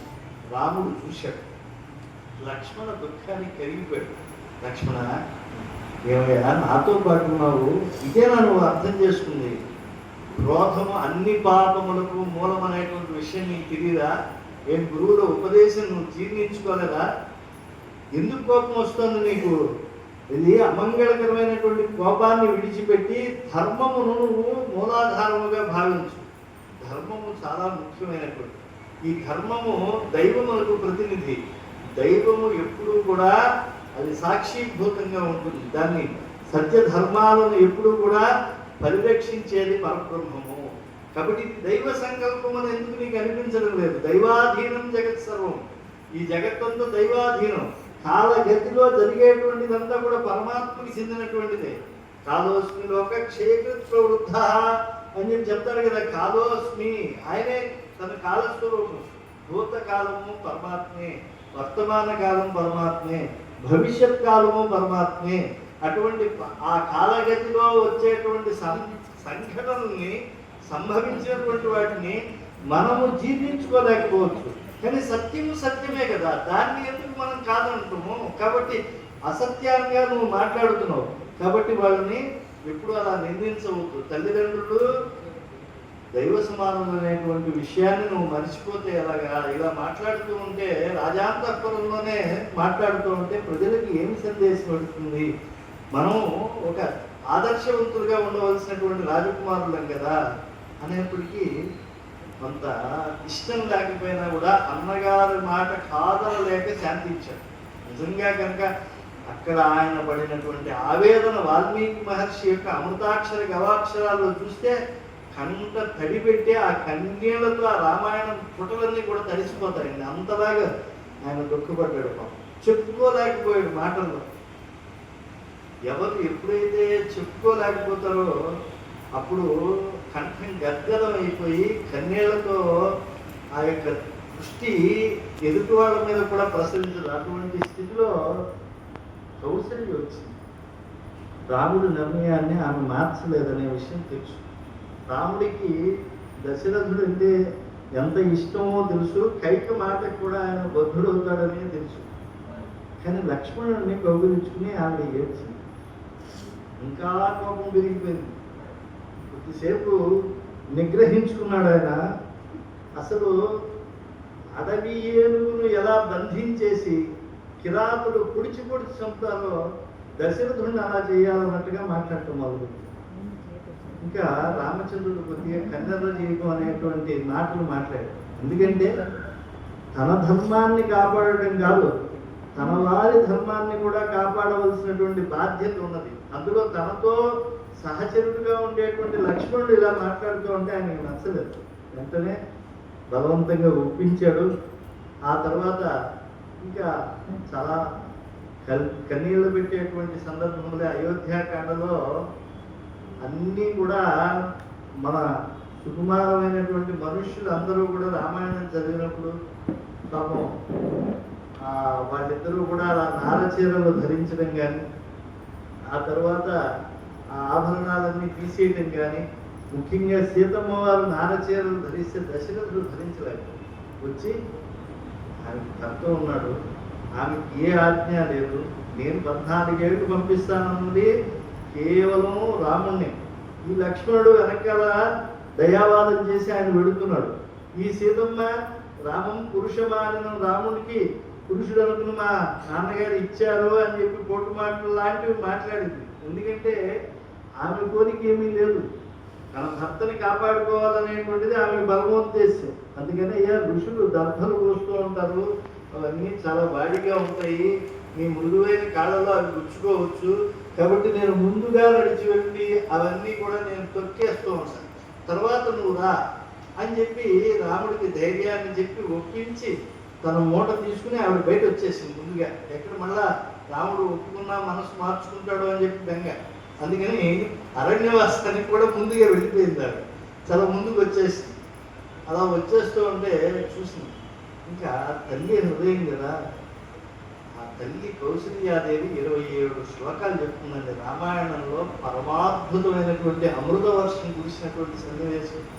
ఎందుకంటే నక్షత్రమాలిక అంటారు, 27 శ్లోకాల ఆశీర్వచనములు కలుగుతుంది. విశల్యకర్ణి అనేటువంటి ఒక రక్ష కట్టి చక్కటి ఆ మంత్రమును అక్కడ ఉండే పురోహితుల చేత జపించి, ఇక రామచంద్రుడు అరణ్యానికి వెళ్ళడం అనే దాన్ని మనం మార్చలేమని చెప్పి తెలిసి దశరథుడు ఇంతకాలం తన చులకను చూసినా భరించినటువంటి ఆవిడ వెంట వస్తానంటే రాముడు అమ్మ భర్తతో ఉండాలి కానీ కొడుకుతో వెళ్ళకూడదు, భర్త ఉండగా అది దశరథుడికి శ్రేయస్సు కాదని చెప్పిన తర్వాత పై మాట కాదనలేక ఇంకా మంగళాశాసనం చేసుకుంది. ఎం పాలయసి ధర్మంతో ధృత్యాచ నియమేనవై సవై రాఘవశార్దూల ధర్మస్వాం అభిరక్షతు. నువ్వు చాలా ధైర్యంతో ఇంతకాలం రాముడు ధర్మాత్ముడు అని అనిపించుకోవడానికి నువ్వు ఎన్ని ఇక్కట్ల పాలయ్యావో కదా, ఆ ధర్మదేవత నిన్ను రక్షించుగాక. ఎం పాలయసి ధర్మంస్తం ధృత్యాచ నియమేనవై సవై రాఘవశార్దూల. నువ్వు యొక్క రఘుకులంలో పుట్టినటువంటి శ్రేష్ఠుడైనటువంటి వాడు కనుకే నువ్వు ఇలా ధర్మపాలనం చేశావు. ఆ ధర్మమే త్వాం అభిరక్షతు, ఆ ధర్మమే నిన్ను రక్షించుగాక. ఏభ్య ప్రణవసే పుత్ర చైత్యేషు ఆయతనేషు చ. నువ్వు మామూలుగా ఈ వీధిశూల తగలకుండా మధ్యలో కొన్ని దేవాలయాలు కడుతూ ఉంటారు. వాటిని పెద్దగా నమస్కారం పెట్టుకోరు, కానీ వాటికి కూడా శక్తి ఉంటుంది. మీరు విశాఖపట్నం వెళ్తే అక్కడ ఒక చిన్న వినాయకుడు ఉంటాడు, సంపత్ వినాయక స్వామి అని చెప్పి. ఆ వినాయకుడిని ఎందుకు ప్రతిష్ఠించారు అని అంటే వీధి శూల ఏర్పడింది అక్కడ. వెనకాల గృహములు కట్టుకోవాలి. మార్వాడి వాళ్ళు ఏం చేశారంటే ఇప్పుడు గణపతి ప్రతిష్ఠ చేశారు. ఆ గణపతి పరమాచార్య స్వామి వారు అక్కడికి వెళ్ళిన తర్వాత ఇది మహాక్షేత్రావతంసం అవుతుంది, కోరిన కోరికలన్నీ కూడా తీర్చేసేటువంటిది అవుతుంది అని చెప్పి ఆయన చెప్పిన తర్వాత అసంఖ్యాకంగా జనాలు వస్తారు. చిన్న గుడి, వీటిని చైత్యేషు అంటారు. వీధి శూల తగలకుండా కట్టినటువంటి ఆ గుళ్ళకు కూడా శక్తి ఉంటుంది కనుక, ఇది తెలిసినటువంటి వాస్తు శాస్త్ర నిరతుడు కనుక రాముడు వాటికి నమస్కారం పెడతాడు. అలాగే ఆయతనేశ్చ ఇళ్లలో ఉండేటువంటి దేవ పూజా మందిరాలు అర్చకుల చేత నిర్వహింపబడేటువంటి పెద్ద దేవాలయాలు, అందులో మహర్షుల చేత ప్రతిష్ఠింపబడినవి, కొంతమంది ఉత్తమ మానవులు ప్రతిష్ఠించినవి, కొన్ని స్వయం వ్యక్తమూర్తమైనటువంటి దేవతా ఆలయాలు ఏవైతే ఉన్నాయో వాటిలో ఉండే దేవతలందరూ కూడా నిన్ను రక్షించుగాక. తేజత్వాం అభిరక్షంతో వనే సహ మహర్షిభి. వనంలో ఉండేటువంటి ఋషులంతా కూడా నీకు అండగా నిలబడాలి రామా అని చెప్పి ఋతవః సాగరాః ద్వీపాః వేదాః లోకాః దిశశ్చతే మంగళాని మహాబాహో దిశంతు తవ సర్వదా. నీకు ఎక్కడికి వెళ్ళినా మంగళం కలగాలి నా రామ. ఏ ఋతువు వచ్చినా సరే, బాగా చలి పెట్టేటువంటి శిశిరమైనా సరే, దినకరుడు తద్దినకరుడులా మారేటువంటి గ్రీష్మ ఆతపంలో అయినా సరే, ఆ ఋతువు నీకేమీ కూడా బడలిక కలిగించకుండా ఉండాలి. ఏ సముద్రమైనా సరే నీకు అనుకూలంగా ఉండాలి. ఏ ద్వీపంలో అయినా సరే, ఈ వసుమతి సప్తద్వీప వసుంధర అంటారే, భూమిపై ఉండేటువంటి ఏ ద్వీపమునకు నువ్వు ఏ కారణం చేత వెళ్ళినా కూడా అది నీకు అనుకూలంగా ఉండాలి. ఈ వేదములు ఏవేవైతే ఆశీర్వచన మంత్రములను చెప్తున్నాయో ఆ ఆశీర్వచన మంత్రములన్నీ కూడా నీ యందు చక్కగా ప్రతిఫలించాలి. దిక్కులు విదిక్కులు ఏవైతే ఉన్నాయో ఆ దిక్కులు అన్నిటి యందు కూడా నీకు రక్ష కలగాలి. మంగళాని మహాబాహు దిశంతు తవ సర్వదా. ఎప్పుడో ఒక సమయంలో కాదు, ఎల్లవేళల్లో కూడా ఇవన్నీ కూడా నీకు రక్షణగా నిలబడాలి. ఆగమాః తే శివాః సంతు సిద్ధ్యంతు చ పరాక్రమాః. నువ్వు ఏ బాటలో నడిచి పెడతావో అది శివాహ మంగళకరమవుగాక, నీకు మంగళకరమవుగాక. సర్వ సంపత్తయే రామ స్వస్తి మాం గచ్చ పుత్రక. నీకు క్షేమం అవుతుంది నాయన, వెళ్ళు అని చెప్పి ఇలాగా పాపం ఆవిడ 27 విధాలుగా ఆవిడ ఆశీర్వచనం చేసింది. గొప్ప ఆశీర్వచనం. ఎవరైనా సరే తల్లులు కొడుకులకి పుట్టినరోజులు వస్తే ఏదో చేయించేటువంటి లాంఛనాలన్నీ చేయించచ్చు అనుకోండి, పూజలు పునస్కారాలు. ఈ 27 శ్లోకాలు కనుక తల్లి ఆ కడుపు వృత్తితో ఆశీర్వచనం చేస్తే వాడికి ఎక్కడికి వెళ్ళినా కూడా తిరుగుండదు. వాడు ఎంత తిరుగు తక్కువ వాడైనా తిరుగుండదు. అందుకే మా అమ్మ ఆశీర్వచనం వల్ల నేను ఇలా ఉన్నా, లేకపోతే నాకే అంత తెలివైన వాడు ఏం కాదు. బాగా చప్పట్లు పట్టండి. నేను నచ్చిన అంశం ఇదే. సుమిత్ర ఉంది కదా, ఆవిడ మహారాష్ట్రి వండి. ఇప్పుడు చూడండి, కోసల దేశపు రాకుమార్తె కౌసల్య, కేకయ్య రాజు యొక్క కుమార్తె కైక. మిత్రుడు అంటే సూర్యుడు. ఆ మిత్రుడి యొక్క లక్షణం ఏమిటి అంటే లోకానికి వేడిని ఇచ్చి లోకంలో ఉండేటువంటి దాన్ని తీసుకుని అవే చేతులతో మళ్ళా లోకానికి ఎక్కువగా ఇచ్చేటువంటి వాడు, లోకోపహితంగా ఇచ్చేటువంటి వాడు.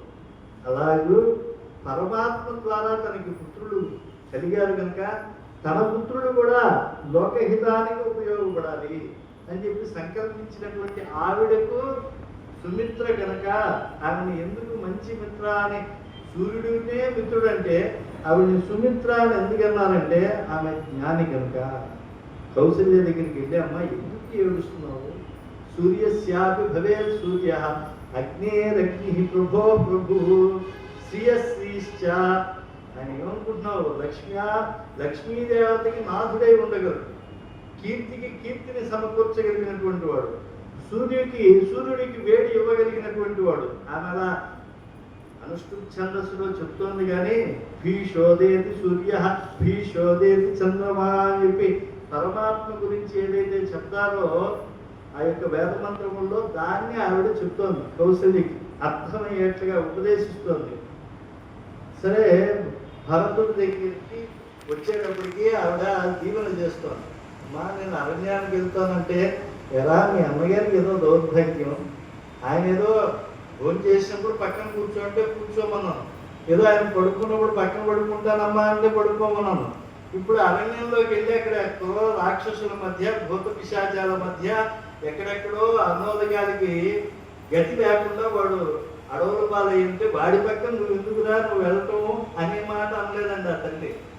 సృష్టస్త్వం వనవాసాయ, అసలు నువ్వు నా కడుపును పుట్టడం ఎందుకో తెలుసా నాయన, వనాలకు వెళ్ళడం కోసమే పుట్టావయ్యా.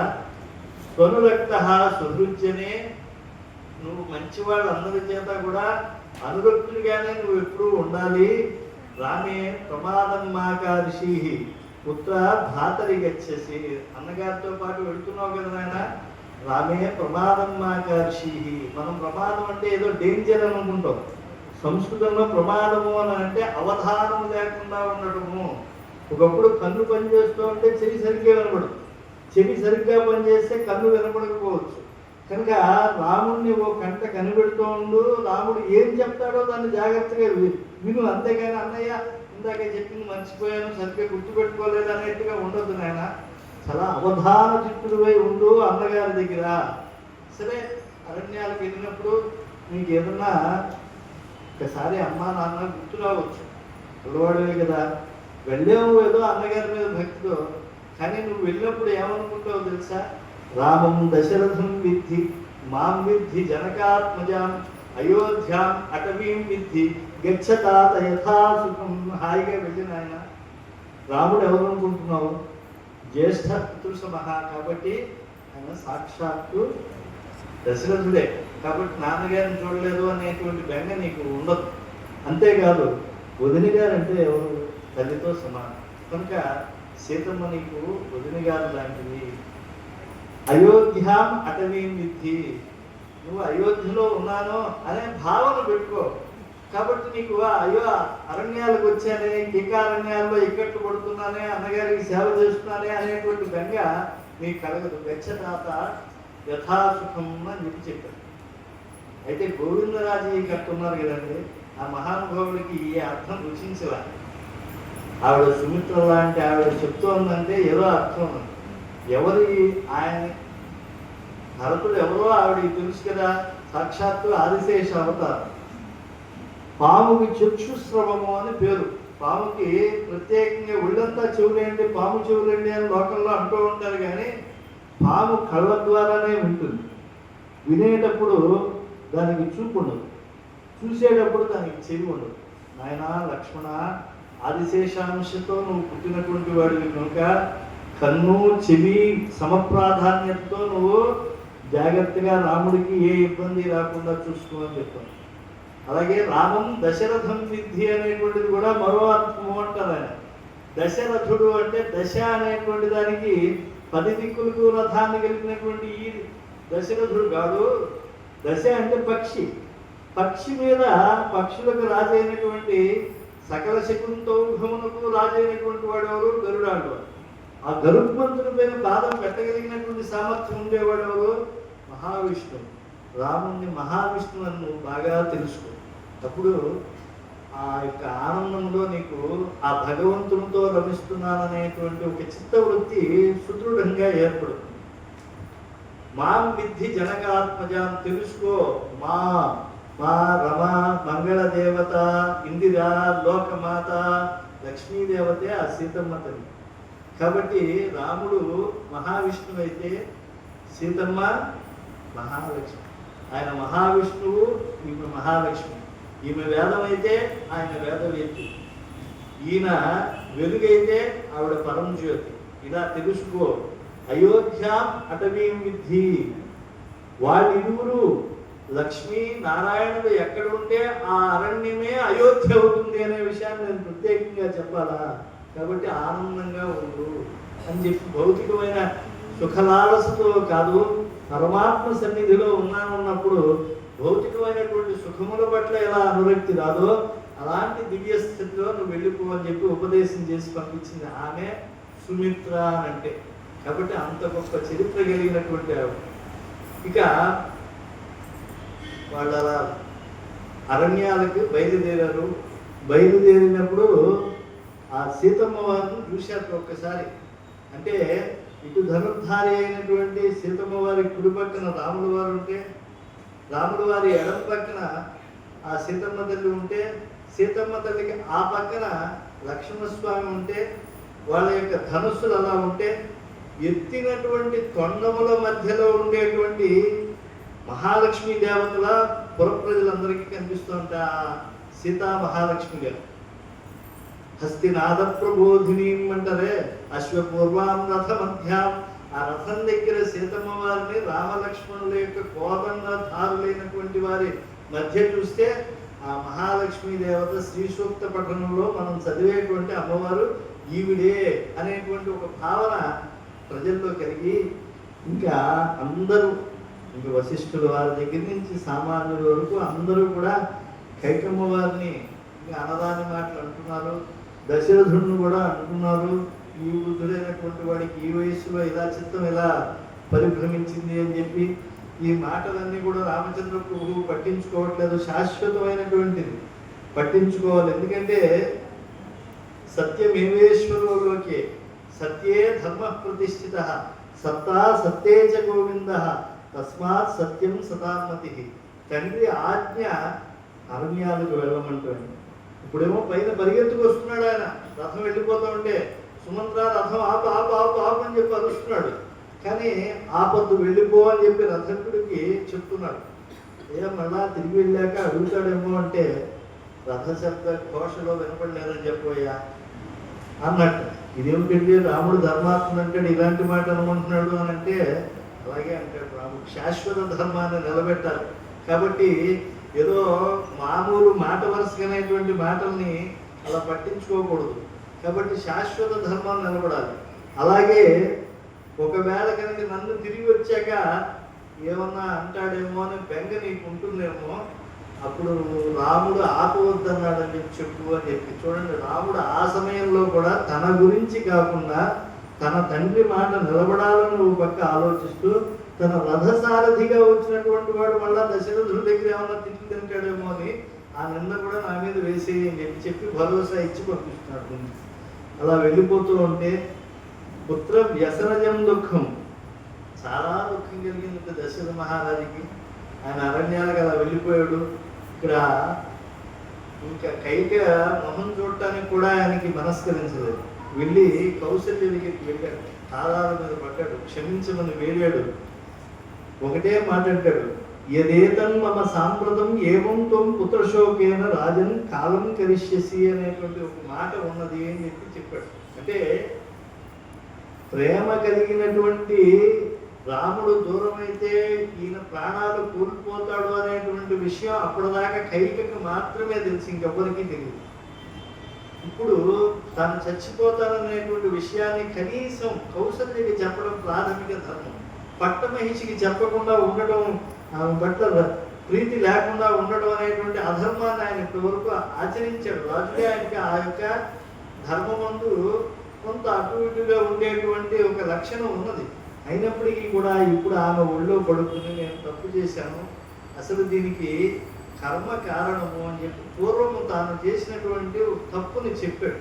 ఒకప్పుడు నేను మంచి యవ్వనంలో ఉండేవాడిని, అరణ్యానికి వెళ్ళాను, వర్ష ఋతువు, ఆ వర్ష ఋతువులో సరిగ్గా కళ్ళు కనిపించట్లేదు, సంధ్య చీకట్ల మధ్యలో నేను ఒక ఏనుగా నీళ్లు తాగుతూ ఉంటే బాగా మదగజం ఇంత శబ్దం చేయగలుగుతుంది, ఇంత నీళ్లను పీల్చుకోగలుగుతుందని నేను అనుకుని ఒక విషపు బాణాన్ని వేసి కొట్టాను.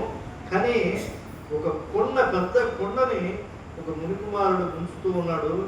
ఆ శబ్దం అని నాకు తెలియక కొడితే అయ్యో రక్షించండి రక్షించండి అని చెప్పి గట్టిగా అరిచాడు. అప్పుడు నేను దగ్గరికి వెళ్ళి చూస్తే మునిబాలుడు పాపం తపశ్శాలి వేషంలో ఉన్నాడు. నన్ను చూసి నేను వెళ్ళి మాట్లాడితే, అయ్యా నేనేం తప్పు చేశాను నన్ను కొట్టావు అని చెప్పి ఆయన ప్రశ్న చేశాడు. తన గురించి చెప్పుకున్నాడు. తన వృద్ధులైనటువంటి నేత్ర విహీనులైనటువంటి తల్లిదండ్రుల యొక్క దుస్థితిని చెప్పాడు. వాళ్ళకి తాను పరబ్రహ్మములుగా భావించి తల్లిని తండ్రిని తాను ఎలా పూజిస్తున్నాడో, వాళ్ళకి నిత్యము ఎలా కైంకర్యం చేస్తున్నాడో అన్నీ కూడా చెప్పాడు.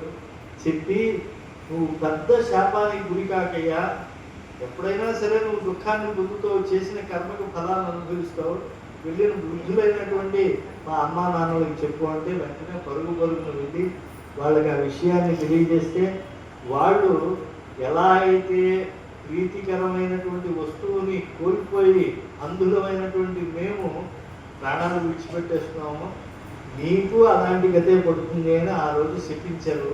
అయితే యవ్వనంలో ఉన్నాను, అప్పుడు పట్టించుకోలేదు, చాలా కాలం పిల్లలే లేరు కాబట్టి ఎప్పటికప్పుడు పోవాల్సినటువంటి వాడిని కదా.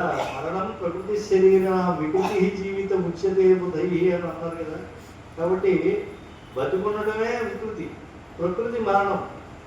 నీళ్ళ యందు ప్రవాహం ముందు బుడగ రావడం అనేటువంటిది వికృతి, మళ్ళా ఆ బిందువు నీళ్ళలో కలిసిపోవడం ప్రకృతి. అంటే పుట్టిన వాడిని ఎప్పటికైనా నేను మరణిస్తాను కాబట్టి అలా నేను భావించాను. కానీ ఈరోజు ప్రియాతిప్రియమైన రాముని కోల్పోయాను కనుక నేను ప్రాణాలు విడిచిపెట్టేస్తున్నాను అని చెప్పి కౌశల్యకి చెప్పాను. ఇంతలో అక్కడికి ఆయన ప్రాణాలు విడిచిపెట్టేస్తాడు. ఆ రాత్రి వేళ ఒక చిన్న విషయాన్ని చెప్పుకుని ముగించేటువంటి, శత్రుఘ్నుడితో పాటు భరతుడు వచ్చాడు.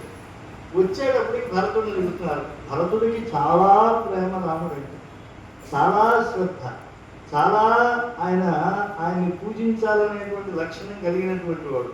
ఎప్పుడూ కూడా రాముడికి భిన్నంగా ఉండేటువంటి లక్షణం ఏ కోశాన లేనటువంటి వాడు భరతుడు. కానీ అందరూ ఆయన్ని చాలా హీనంగా చూస్తున్నారు. రాజ్యంలో అన్నీ తెలిసిపోతున్నాయి, అమంగళకరంగా ఉన్నాయి. ఏమైంది ఏమైంది ఏమైంది, కుడికన్ను అదిరిపోతుంది, ఏదో జరగకూడదు జరిగిపోతుంది అని చెప్పి అలా ఆయన బాధపడుతూ పడుతూ ఎవరు చెప్పట్లేదు. అంటే భరతుడు కైక కలిసి ఈ పుట్రకి పాలు పంచుకుని ఉంటారు అని చెప్పి భావన ఉంది కాబట్టి ఎవరో కూడా వాళ్ళ నోటితో వాళ్ళు చెప్పాలనుకోలేదు. వెళ్ళి తల్లిని అడిగాడు. తల్లి మాత్రం ఆనందంతో ఉంది. ఏమిటి ఇంతమంది బాధతో ఉంటే ఈవిడ ఆనందంగా ఉన్నది అని చెప్పి, ఏమైందమ్మా, అదేమిటి తండ్రి అలా పడున్నాడు అని అంటే, యా గతి సర్వభూతానాం తాంగతిం తే పితాగతః. ఈ లోకంలో పుట్టినటువంటి ప్రాణి పరమావధిగా ఏ గతిని పొందుతుందో అలా నీ తండ్రి గారు కూడా మృత్యువును పొందాడు రాజన్నండి. ఆయనకి గుండె చెరువు అయిపోయింది ఒక్కసారి. ఈ రాజన్నే ఉంది, నేనేమిటి రాజు ఎలా అవుతాను, అన్నగారు ఉండగా.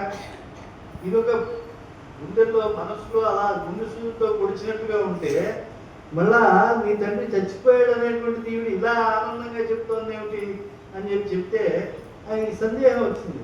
మా అన్నగారు ఎప్పుడు కూడా బ్రాహ్మణులకి దానం చేసేవాడు, కానీ రాజ్య బహిష్కార శిక్ష పొందాడు అని అంటున్నావే, అంత పాపం చేసేట్టుగా బ్రాహ్మణ ద్రవ్యాన్ని అపహరించేంత స్థితి అగత్యం రామచంద్రుడికి ఎందుకు వచ్చిందో నాకు అర్థం కావట్లేదు.